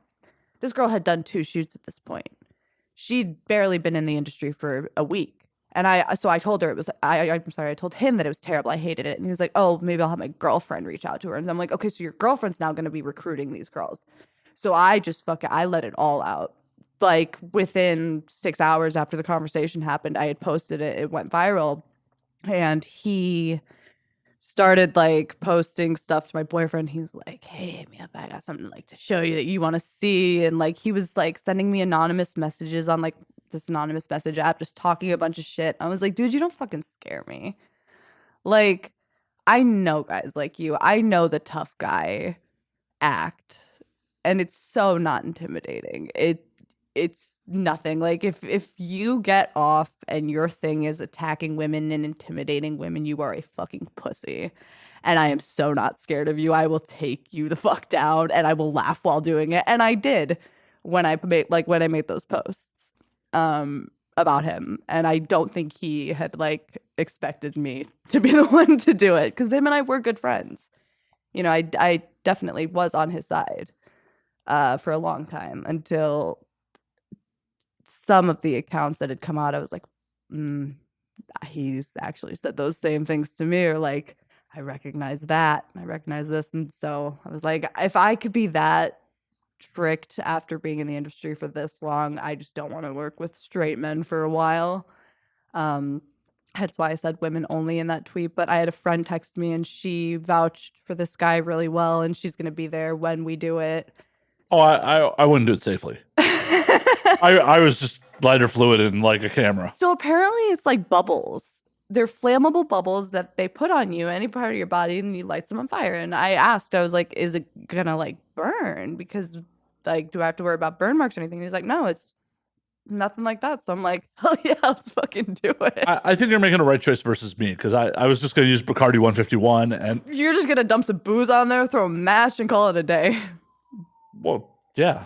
Do you hear that? Do you hear those sirens? They're coming for you, because that is that's crime. Not if you consent to it. This is fair. I mean, I was gonna warn you, like, so I'm gonna douse you at 151. I'm gonna throw put some 151 on you. right. I'm gonna throw a match, nice wooden match, and we're gonna film this shit. We're gonna. It would be some weird fucking porn meets Jackass type shit. Right, like nothing to worry about. I'm keeping my pants on for all of this. Like, yeah, you're like, I'm staying fully clothed. You're just gonna get burned right. alive. I'm actually gonna stay a safe distance away from you. I'm not gonna get burned in this. I'm gonna be the safe one. I have different kinds of weed with me. Like, I love that. Like, this conversation is making you like, I have to dip into the sativa now. Oh fuck no, I hate sativa. I hate sativa. I am an indica only. Sativa gives me the worst anxiety, and as a former fucking benzo addict, that's the last thing I want to feel is anxiety. So I love indicas. Nonetheless, it would have been a perfectly safe-ish environment. I've like lit myself on fire by like putting a bunch of like Bath and Body Works like perfume in my hand, and then like lighting my hand on fire and being like, ooh, look at it, like I'm on fire. But I can't, yeah, I have been seeing a lot of girls lighting themselves on fire recently, and I'm like, you know what, fuck it, like I want to light my pussy on fire. Hey, I'm happy you found an actual professional. Yeah. Like, once again, you should not let me do this. I was willing to do it, but you should not let me. If it goes great with him, then maybe once I hit like 50K, I'll be like, fuck it, let's just go real crazy with it. Well, hopefully I don't have the DTs by that point and just shaking. I can't even pour properly. Like, one for me, one for your pussy, one for me. I don't even like 151. 150, is that like a... It's a flammable rum. Like, it's 151 proof. Oh, okay. Oh, okay. It's like when they do a flaming Dr. Pepper shot, that's how, like, you light the shot on fire. So it's not one that, like, people actually drink. Oh, they do. Oh, they do. Oh, they do. 151 proof. They drink it. How are they not dead? That would, like, burn a hole, I feel like, in your stomach. I don't know. I don't drink that shit. I mean, I do drink No, like you just have the world's grossest alcohol, apparently. That was purchased for me. I did not go out and purchase a bottle of Malort. I cannot. This is all to be blamed on Megan Mistakes. I can't wait to get home and be like, you guys want to know what I tried? Don't worry, I'm gonna film it. Like, fucking Malort. Because I think we were talking about this either yesterday or today, so that's why it's like fresh. Like, oh God, he has it. We were talking about, so it might have been a couple nights ago, because we were also talking about absinthe. And I was like, what the fuck is absinthe? Like, if you see people do it in like movies, they're like tripping dick. They So don't. I've done it.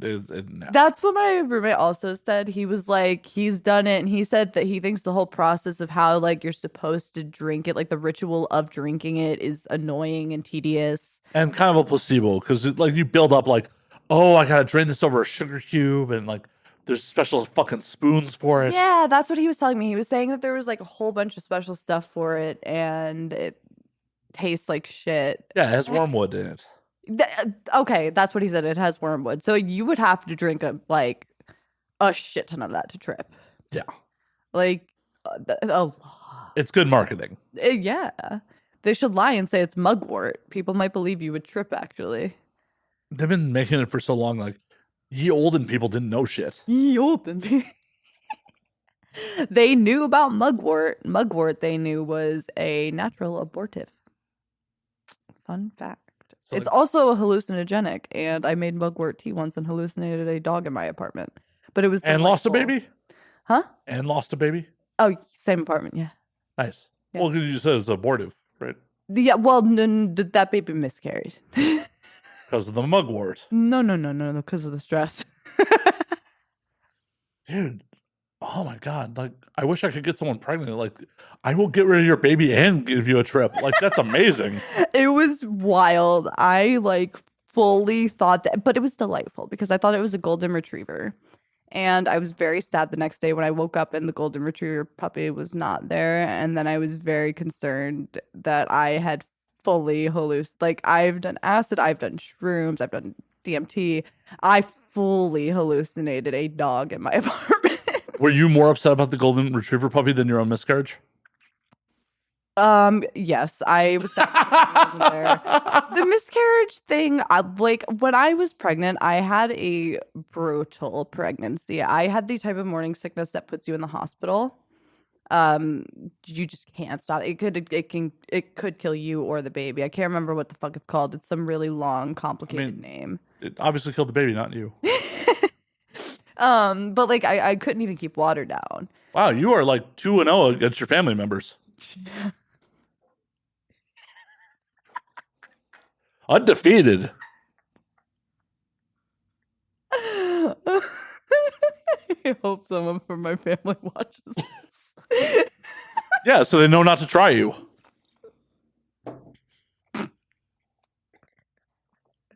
Or they should. Why? They're coming for that belt? It's a flogger. That's what they'll get. They'll get the flogger, not my dad. My poor fucking dad one time was moving stuff for me out of a storage unit, and I didn't tape the bottom of my sex toy box, and all of my dildos and like floggers and everything came falling out. And my dad is just forced to stare at a dildo that is as wide as this. Multiple of them, like 3 of them, are just looking him in the face. And I call him, it's the first phone call I make in rehab.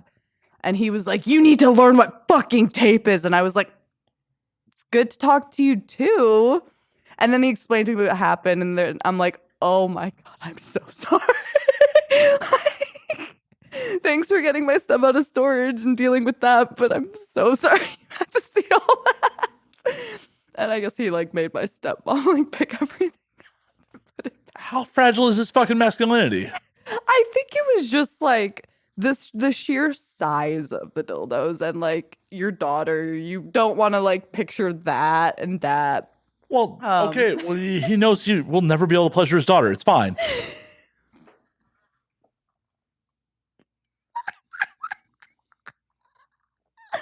My dad and I actually didn't talk for a year because when I told him I was doing porn, he looked at me and he was like, "You know, you were made for porn." And I was like, "We're not going to have a conversation for a long time after this one, I think." And we didn't. Was that what he was thinking about when he was conceiving you? What the fuck? What does that mean? I don't know. None of my family reacted appropriately to finding out like what I do. My cousins in Michigan, so my cousin and my step uncle had a group chat where There's a lot of steps in your family. A lot. They were sending around my pictures that they had found online. And I found that out because I got my step uncle stoned as shit. And I was like, "Okay, how did you find these pictures?" He's like, "Oh, well, we were sending them back and forth to each other." I was like, "Why are you guys sending my nudes? That's so weird." And he like asked me what my stage name was, and I was like, I'm not telling you that. Google reverse search like a normal person, dude. Also, yeah, I'm like, you if you know the pictures, you obviously know the stage name. So why do you need to hear it come from my mouth? Like, this is some weird. They want to make sure they're masturbating to the right person. God. Heaven forbid there's some performer who looks somewhat like you, and they're like, "Oh, I've been busting nuts to a stranger." I can't help but laugh at like how many people I've ruined porn for by doing it. Like my ex, he had me send like the handful of videos we made together to him because he's like, I can't watch porn anymore. I don't know if that's like, this was my ex in Michigan, so this was like years and years and years ago. So I don't know if that's still true, but I remember reading that and just being like, fuck yeah, like fuck you, dude. He pushed me over the edge because he was like, had this crazy porn addiction. He would lock himself in the bathroom for like 4 hours, 5 hours a day watching fucking porn. And we were never having sex. And so I like, part of my doing it so quickly was because I was so pissed off at this person that I was like, I'm going to get back at you in the fucking best way I know how. If there's like one thing about me, I am a fucking spiteful person. Like, and if you really piss me off, I will get you back. Shit, you know where I live. I'm a lot better now. I think like as a cool. I may survive it. Yeah, but I feel like as you get older, you kind of just stop caring about shit. Like things I cared about when I was 22, I could give two fucks less about now. Well, as a man in his 40s, I agree with you. But the problem is when you get me to giving a fuck is like real intense now. Yeah, that's definitely where I'm at. But I've always been like that. Like I'm a very hard person to get like real genuine emotions out of. And I think, you know, part of that is that's a lot of different things, but if you do manage to do it and like for whatever reason you either like stab me in the back or like I don't know, like if you manage to get like those real emotions out of me, they are intense and they are like so strong. So I'm always like having to keep a check on like my emotions and my behavior because I'm like, okay, you're feeling this way, but that doesn't mean you have to act on it. Just sit with it. Sit with the feeling. That's what the therapy says. And then it'll go away. And then, you know, it eventually does. And then I'm like, they're right. I didn't need to have a drug problem. Or stab that person. I haven't done that. So good. Don't admit to crimes on the internet. Never. Exactly. Exactly. Allegedly. I've never said that. I believe you. I believe you. Please don't stab me. You're like, please don't. I promise I won't. You heard it, folks. She promises she won't stab me. She didn't say anything about shooting me, but she promises she won't stab me. So at least it'll be quick. You know what? I actually found out that like I have really good unintentional aim. And I found that out first with a BB gun and my brother. You shot your brother with a BB gun? Yeah, in the eye. Look, that is like the Christmas, the Christmas story. Like that is, it's all fun and games until someone loses an eye. No, listen. He was riding a skateboard like directly across from where I was shooting, and it just so happened to line up to like I pulled the trigger, and that BB got him right in the eye as he was skateboarding. Wait, across. You got a moving target in the eye? Yes, and it was like so close to him being blind. Thank God he didn't. So are we cool? What? Oh yeah, we're. Are we cool? We're great. I need these. Like, yeah. So then we're cool, right? Oh yeah, we're good. Don't worry. I'm a little worried. Because I don't move so fast. You're like, I'm not that quick. I'm definitely not. You're not a skateboard quick. I'll be an easy target. Fuck. Well, so then the next target was my uncle. With a snowball. I accidentally pelted him in the face. Like just right in the middle of his face, and he got pissed and he left. The next target, I don't recall if it was my ex or his current cunt wife, which I hope she hears this. Fuck you. How do you really feel? Like that. But I got her with a Nerf gun in the eye, and then I got my ex with the Nerf gun in the eye, and then I was told I was not allowed to shoot Nerf guns or really any projectile objects in the house because I would get people in the face or the eye. And then I went to a shooting range for the first time. And I was shooting what I called a school shooter gun, which is a terrible joke, but that was like the first thing my brain thought of when I saw the gun. And I was shooting it. And I was shooting this like bell that kept moving and I kept hitting it. And my friend was like, what the fuck? And I was like, I don't know. I have a like weirdly good aim. Statistically, women are better shooters than men.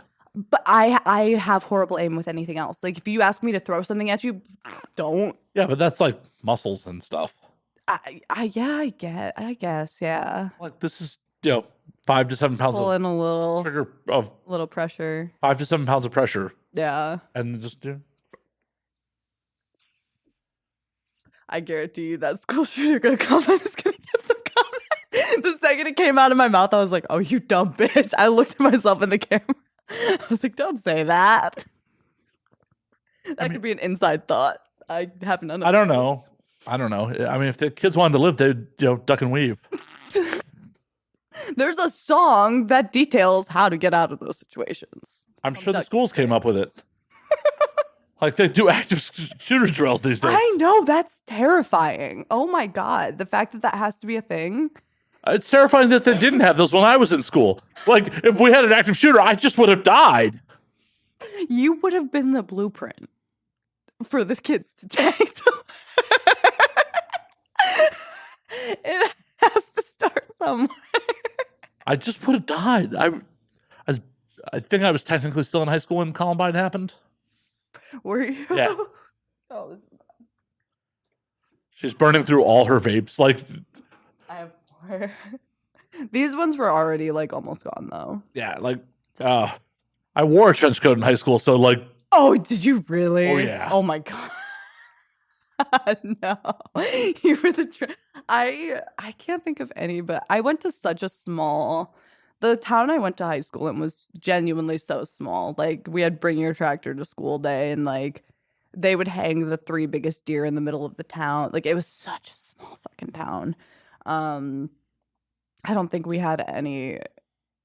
No, I think we had some weird ones, but they were more like weird in the sense one girl asked a guy to go on a date with her and he said no, and so she swallowed a bunch of razor blades in the bathroom and like blamed it on him, and she lived, she was fine, but it was just like we had those kinds That's of dedication. yeah that was nuts. Definitely there is no one I have wanted to fuck in this world so badly that like I would no like no one. There are some people I've really wanted to fuck in this world. right. There's no one who was ever like, oh, you're not down? Razor blades. Yeah, like I'm gonna get your attention somehow, buddy. No. And then like I think the biggest thing that we had happen in our town was a girl was on Dr. Phil.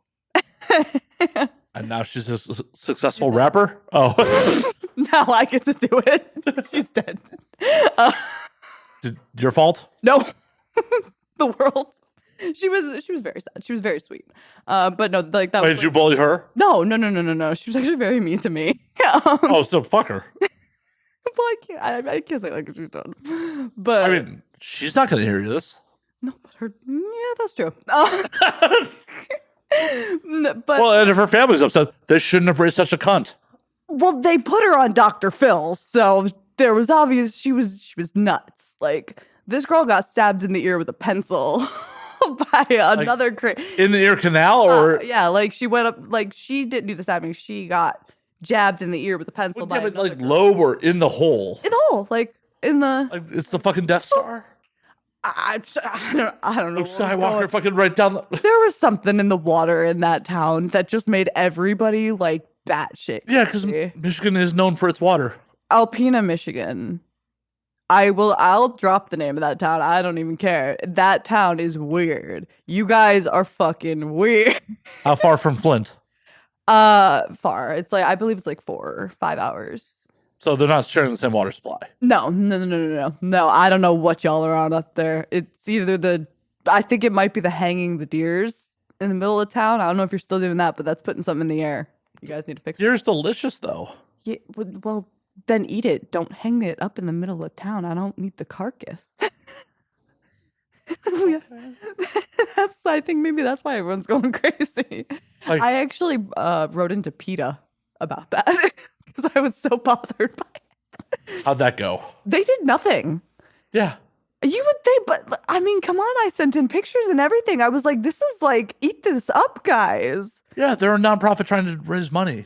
Like, there's no money in that city. No, there's not. Like, us protesting 3 deer is not going to generate revenue for us. I think the most money like that comes in that city genuinely is like meth. It's a really busted town. I do not miss it in the slightest. The meth of the town. The town. They've never done meth intentionally. Accidentally one time. I thought I was doing Molly. And then I was like, I looked at my then boyfriend at the time and I was like, my brain's on fire and I need to go to the hospital. He was like, what'd you say? I was like, my brain is on fire and I need to go to the hospital. And I get to the hospital. My heart rate's obviously like way up there because it's a stimulant, but like I could feel brain cells dying. And like they did a drug test because I went in and I was like, I took Molly, I took this much and my brain is melting.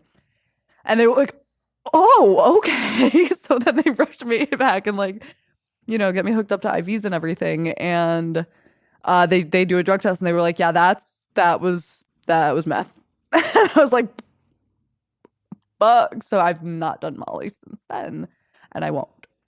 Because fuck that. Fuck that. Ridiculous. But that's the kind of town that was. Like, you would think you're getting Molly and you're getting fucking meth.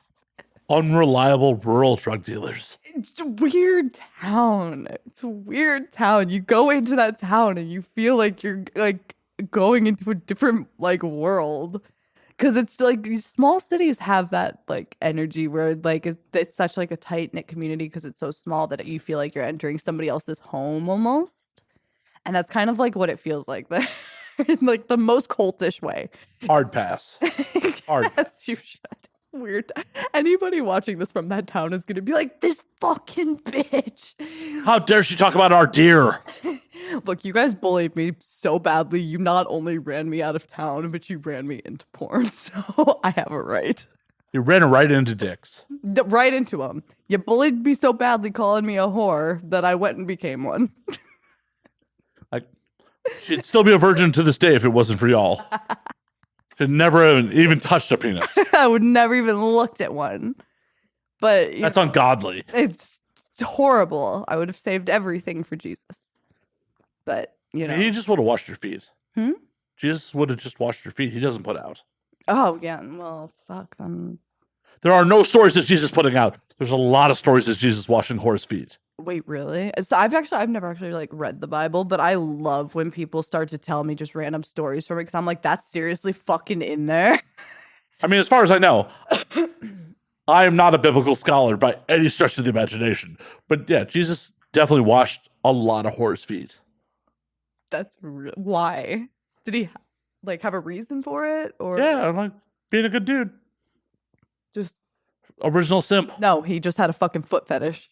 Tarantino level. Tarantino level foot fetish. Oh my God, is Tarantino the second coming of Christ? I think you figured it out. Shit. Goddamn. There it is. There's our answer. We are not getting absolved. I'm a Jew. I'm not really worried about such things. I'm pagan. So I'm good. In all reality, I'm an atheist. Unless we're in a meeting. Unless we're to meet. Oh, yeah. Then I'll break out the circumcision. That is such a barbaric thing that people do. I'm kind of happy about it, though. Why? It takes away so many of your nerve endings. Right. Do you think how little I would get shit done if this felt better? I love when guys have foreskin. I would not get shit done. It's my preference. If you have an uncut dick, you're the best. Ouch. I can work with like circumcised dicks, but I like the extra skin. I am enjoying being a second-class citizen. Like, yeah, I mean, there's like less in a pinch. There's like less to play with. I feel like when like you are not circumcised, you can like get your tongue under there and kind of like swirl it around and play with all the nerve endings. I mean, you still can. Not as much when it's cut. You can like swirl your tongue, but when you can get your tongue like in there and it's in its own little pocket, and you're just like, guys love that shit. There's the ones I've done it too. I will never know. I will never. Thanks for that. I will never know. Never know. And as I said, kind of thankful for it. Sex feels really fucking good already. Like I understand that, like, if too much stimulation happens, productivity will just drop. The productivity will stop. Right? Like, if rubbing one out felt better, you'd never get anything done. Right? Like, why does he put out a podcast in weeks? Like, I'm so dehydrated. I need water. I need water and pineapple juice. Your podcast would very quickly turn into one of the ones that are like, what are those that do they're like a podcast and then it's also like sex. I actually made sure with the Honey House that like that wasn't what that you're like the podcast. I do not have to fuck this dude, right? Well, it wasn't even that, because my thing is, it's like you're getting a scene for free when you, unless you're getting paid to be on that podcast, it's a free scene, and that to me is no. So I was like, I'm very happy that you ensured that you did not have to fuck me. Like, you're like, I would have done it for anybody, not just you. Don't you worry. I made sure with even I did cooking with Nathan Bronson, and he's a male talent. And I know, of course, in my head, I'm gonna think like, oh, I would probably have to have sex with him, and so I made sure like I didn't, because I was like, I don't want to do those kinds of podcasts. I'm not interested in that. Well, I'm happy to be clumped with Nathan in this situation. No, you are just as fun. I am having just as much fun. Excellent. Although I can't say that you have a flamethrower. You don't know I don't. Do you? How do you think your vagina was going to catch on fire? I thought it was a match. Surprise! It's a flamethrower. No, I don't have a flamethrower. Fine, Nathan. Fine. The flamethrower was fucking sick. It was so cool. Wow. Wasn't going to fuck you, and you don't have a flamethrower. Just check. Wow. Wow. No, nothing makes me feel better. Like, oh, if there's not going to be a monetary exchange, I want nothing to do with that person's genitals. But it's I know. like I honestly feel so bad when like, oh, some people will ask me like to collab, and I'm like, I actually don't do boy girl collabs like that unless it's paid than content. So like what I'll do is I'll do like, you know, half my rate plus content, but I won't just do like, there are very, very few guys that I would do boy girl with nowadays. It's okay. My dick, in 10 plus years, my dick has never been on the internet, and I'm keeping it that way. As far, I managed to keep my dick off the internet this long.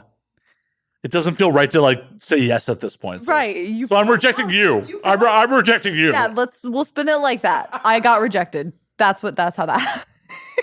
We're both saying this in the most convincing fashion ever. Yes. The audience totally believes us. The audience is probably like, what the fuck is happening on this podcast? Perfect. It reminds me of when I used to do like TikTok live streams all the time during the pandemic. I would do them like every day, and I would just talk about the stupidest shit. And I loved to go out of my way to like troll them and like piss off the internet. So I bought this bikini one time that said Father, Son, Holy Spirit on like the vagina. And I wore it. I spent like $80 on it. I wore it once for a TikTok, and then I gave it away. And I did exactly what I intended to do. I pissed off the entire like side of the internet. Dude, they were so mad. And I was like, the whole point I'm trying to fucking make to you assholes is that A, this shit is fucking funny. Your reactions are hilarious. And B, if this was on a sweater, would you be this fucking mad? No, you're mad because of the placement. A guy could wear this and it could be on a single leg of his swimming trunks and you wouldn't be up in a roar. You're up in a roar because of the placement. Because you have boobs. God gave me this placement, right? So I should be able to let him lay claim. Father, Son, Holy Spirit. Yeah, I pissed off a lot of Once again, Jesus doesn't put out. Jesus doesn't. But it like that was how I got through the pandemic, I think, was really just like trolling. There's nothing wrong with that. I'm saying it out loud though, and now I'm saying it especially out loud and sober, and I'm like, how the fuck do I still have a career in porn? When like I went through the whole pandemic just like sometimes fucking myself, but mostly just trolling people. Once again, this is hell. You don't exist anymore. I have psychosis. You might actually convince me of that. Shit. I'll take my Seroquel extra early tonight. Back on the content tray part. I love that you never asked me. By the way. Well, I asked him because he's like the one setting it up. I didn't ask Nathan. I asked him. I was like, it's not that, right? And actually, I didn't really have to ask that for you because I think it was either. He's like, oh, he's not putting out. No, he told me he doesn't book those kinds of podcasts in general because they're bullshit. And I was like, they are perfect. Thank God. Like, I'm glad because I don't know. Like, I wouldn't do them. No, I'm remarkably kind of angry that Plug Talk won the first annual AVN for Best Adult Podcast. Like, that's a fucking scene. That's what I'm saying. Like, that's not a fucking podcast. That's a porn scene. Right. The setup is we did a podcast. And also fucking Adam 22 is disgusting. Like, ew. Why? I don't know why anybody would agree to do that other than clout. And like, I'm sorry. Obviously. There's not enough clout in the world that would make me be like, yeah, I respect myself so little that I'm going to go and fuck this very well-known misogynist and I'm going to be happy about it. I've done it on accident, but not on purpose. I certainly wouldn't do it intentionally. I have friends who have done it and, you know, they've had good experiences on it and they've had fun with it, but that to me is just that. The irony is I've had a couple people tell me like, talk shit about it and then go do it. Talk shit about it and really? Yeah. Oh, that's interesting. It's like, I get it. It helps the career. I get it. Right. But it's still like, you didn't have to talk shit and then go do it. Yeah, that seems a little bit desperate. Like, if you're going to talk shit on something and then go and do it, it's obvious why you're doing it. And it looks a little bit desperate. But I'm not hating on anyone who's trying to get ahead with their fucking career. Oh, absolutely not. No, like, do what you have to do and get your bag. Like, there's no shame in it. But there's like a little shame in it. And I am judging you. But I'll vocally support you. I will just inwardly be judging the fuck. Sorry. Like, you can't get online and like say something is like bad and then go and do it. Oh, it was definitely off the record. Oh, it was? Yeah, it wasn't during the pod. Oh, okay. Because I was going to say, that'd be like the equivalent of me doing what I'm doing now. And then like next time, the next podcast I'm on is fucking Plug Dog. It'd be like, what the you dumb bitch? What are you doing? Like, oh, I'd laugh at you. I'd be like, she's not enjoying any of this. She's having a horrible time. You would know the only way that if you would ever see me on the show is I got offered a good check. That's a content trade. Oh, fuck no. You got me fucked up. Like, I definitely was like, no.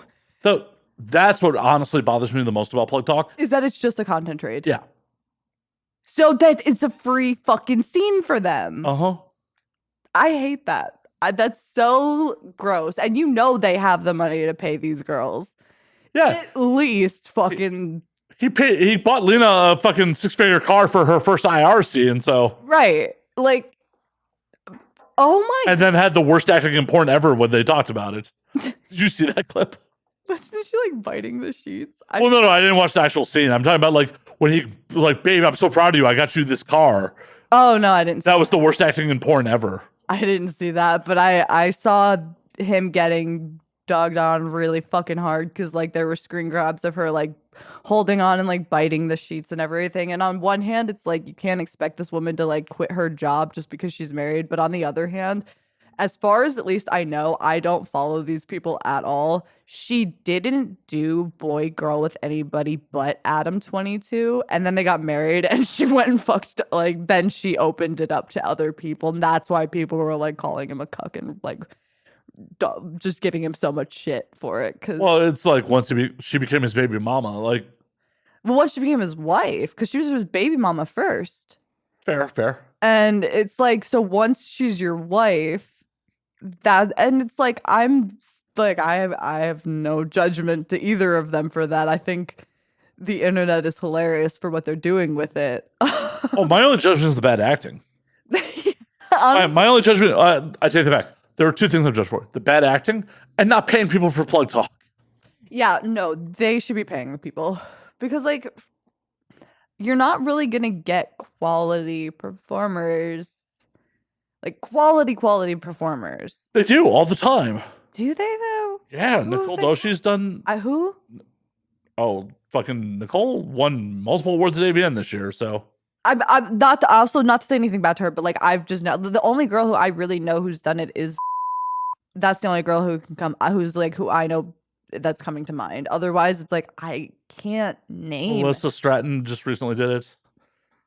But if these are girls who are like based in LA, that's also probably why I don't know them. You're like, oh, LA, no pornography done here. I was scared to come to LA. Like I spent 3 years in Florida shooting. And I'm sorry. Oh yeah. Look at you, criminal. What? None of it's legal in Florida. What? Yeah, you didn't know that? No. Yeah, none of it's legal in Florida. I was committing many crimes in Florida then. Jesus Christ. Porn is technically only legal to be shot in California and New Hampshire. So even in Vegas, it's illegal. So Vegas, I was literally just talking about this on another episode recently. Vegas is only semi-legal by a state Supreme Court opinion affirming the 1981 state Supreme Court ruling from California. Huh. So it's California versus Brown, I want to say, in 1981 that makes pornography legal in California. Okay. A pornographer was arrested for shooting porn and then argued it all the way to the state Supreme Court on First Amendment base, and that's what makes porn legal in California. Right. New Hampshire's similar.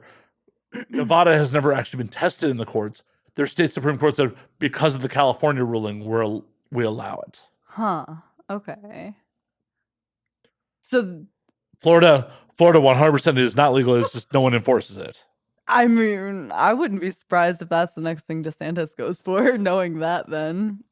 But there's a lot of porn that's shot in Florida. Oh, I know. Oh, I'm well aware. A lot of companies are based out of there.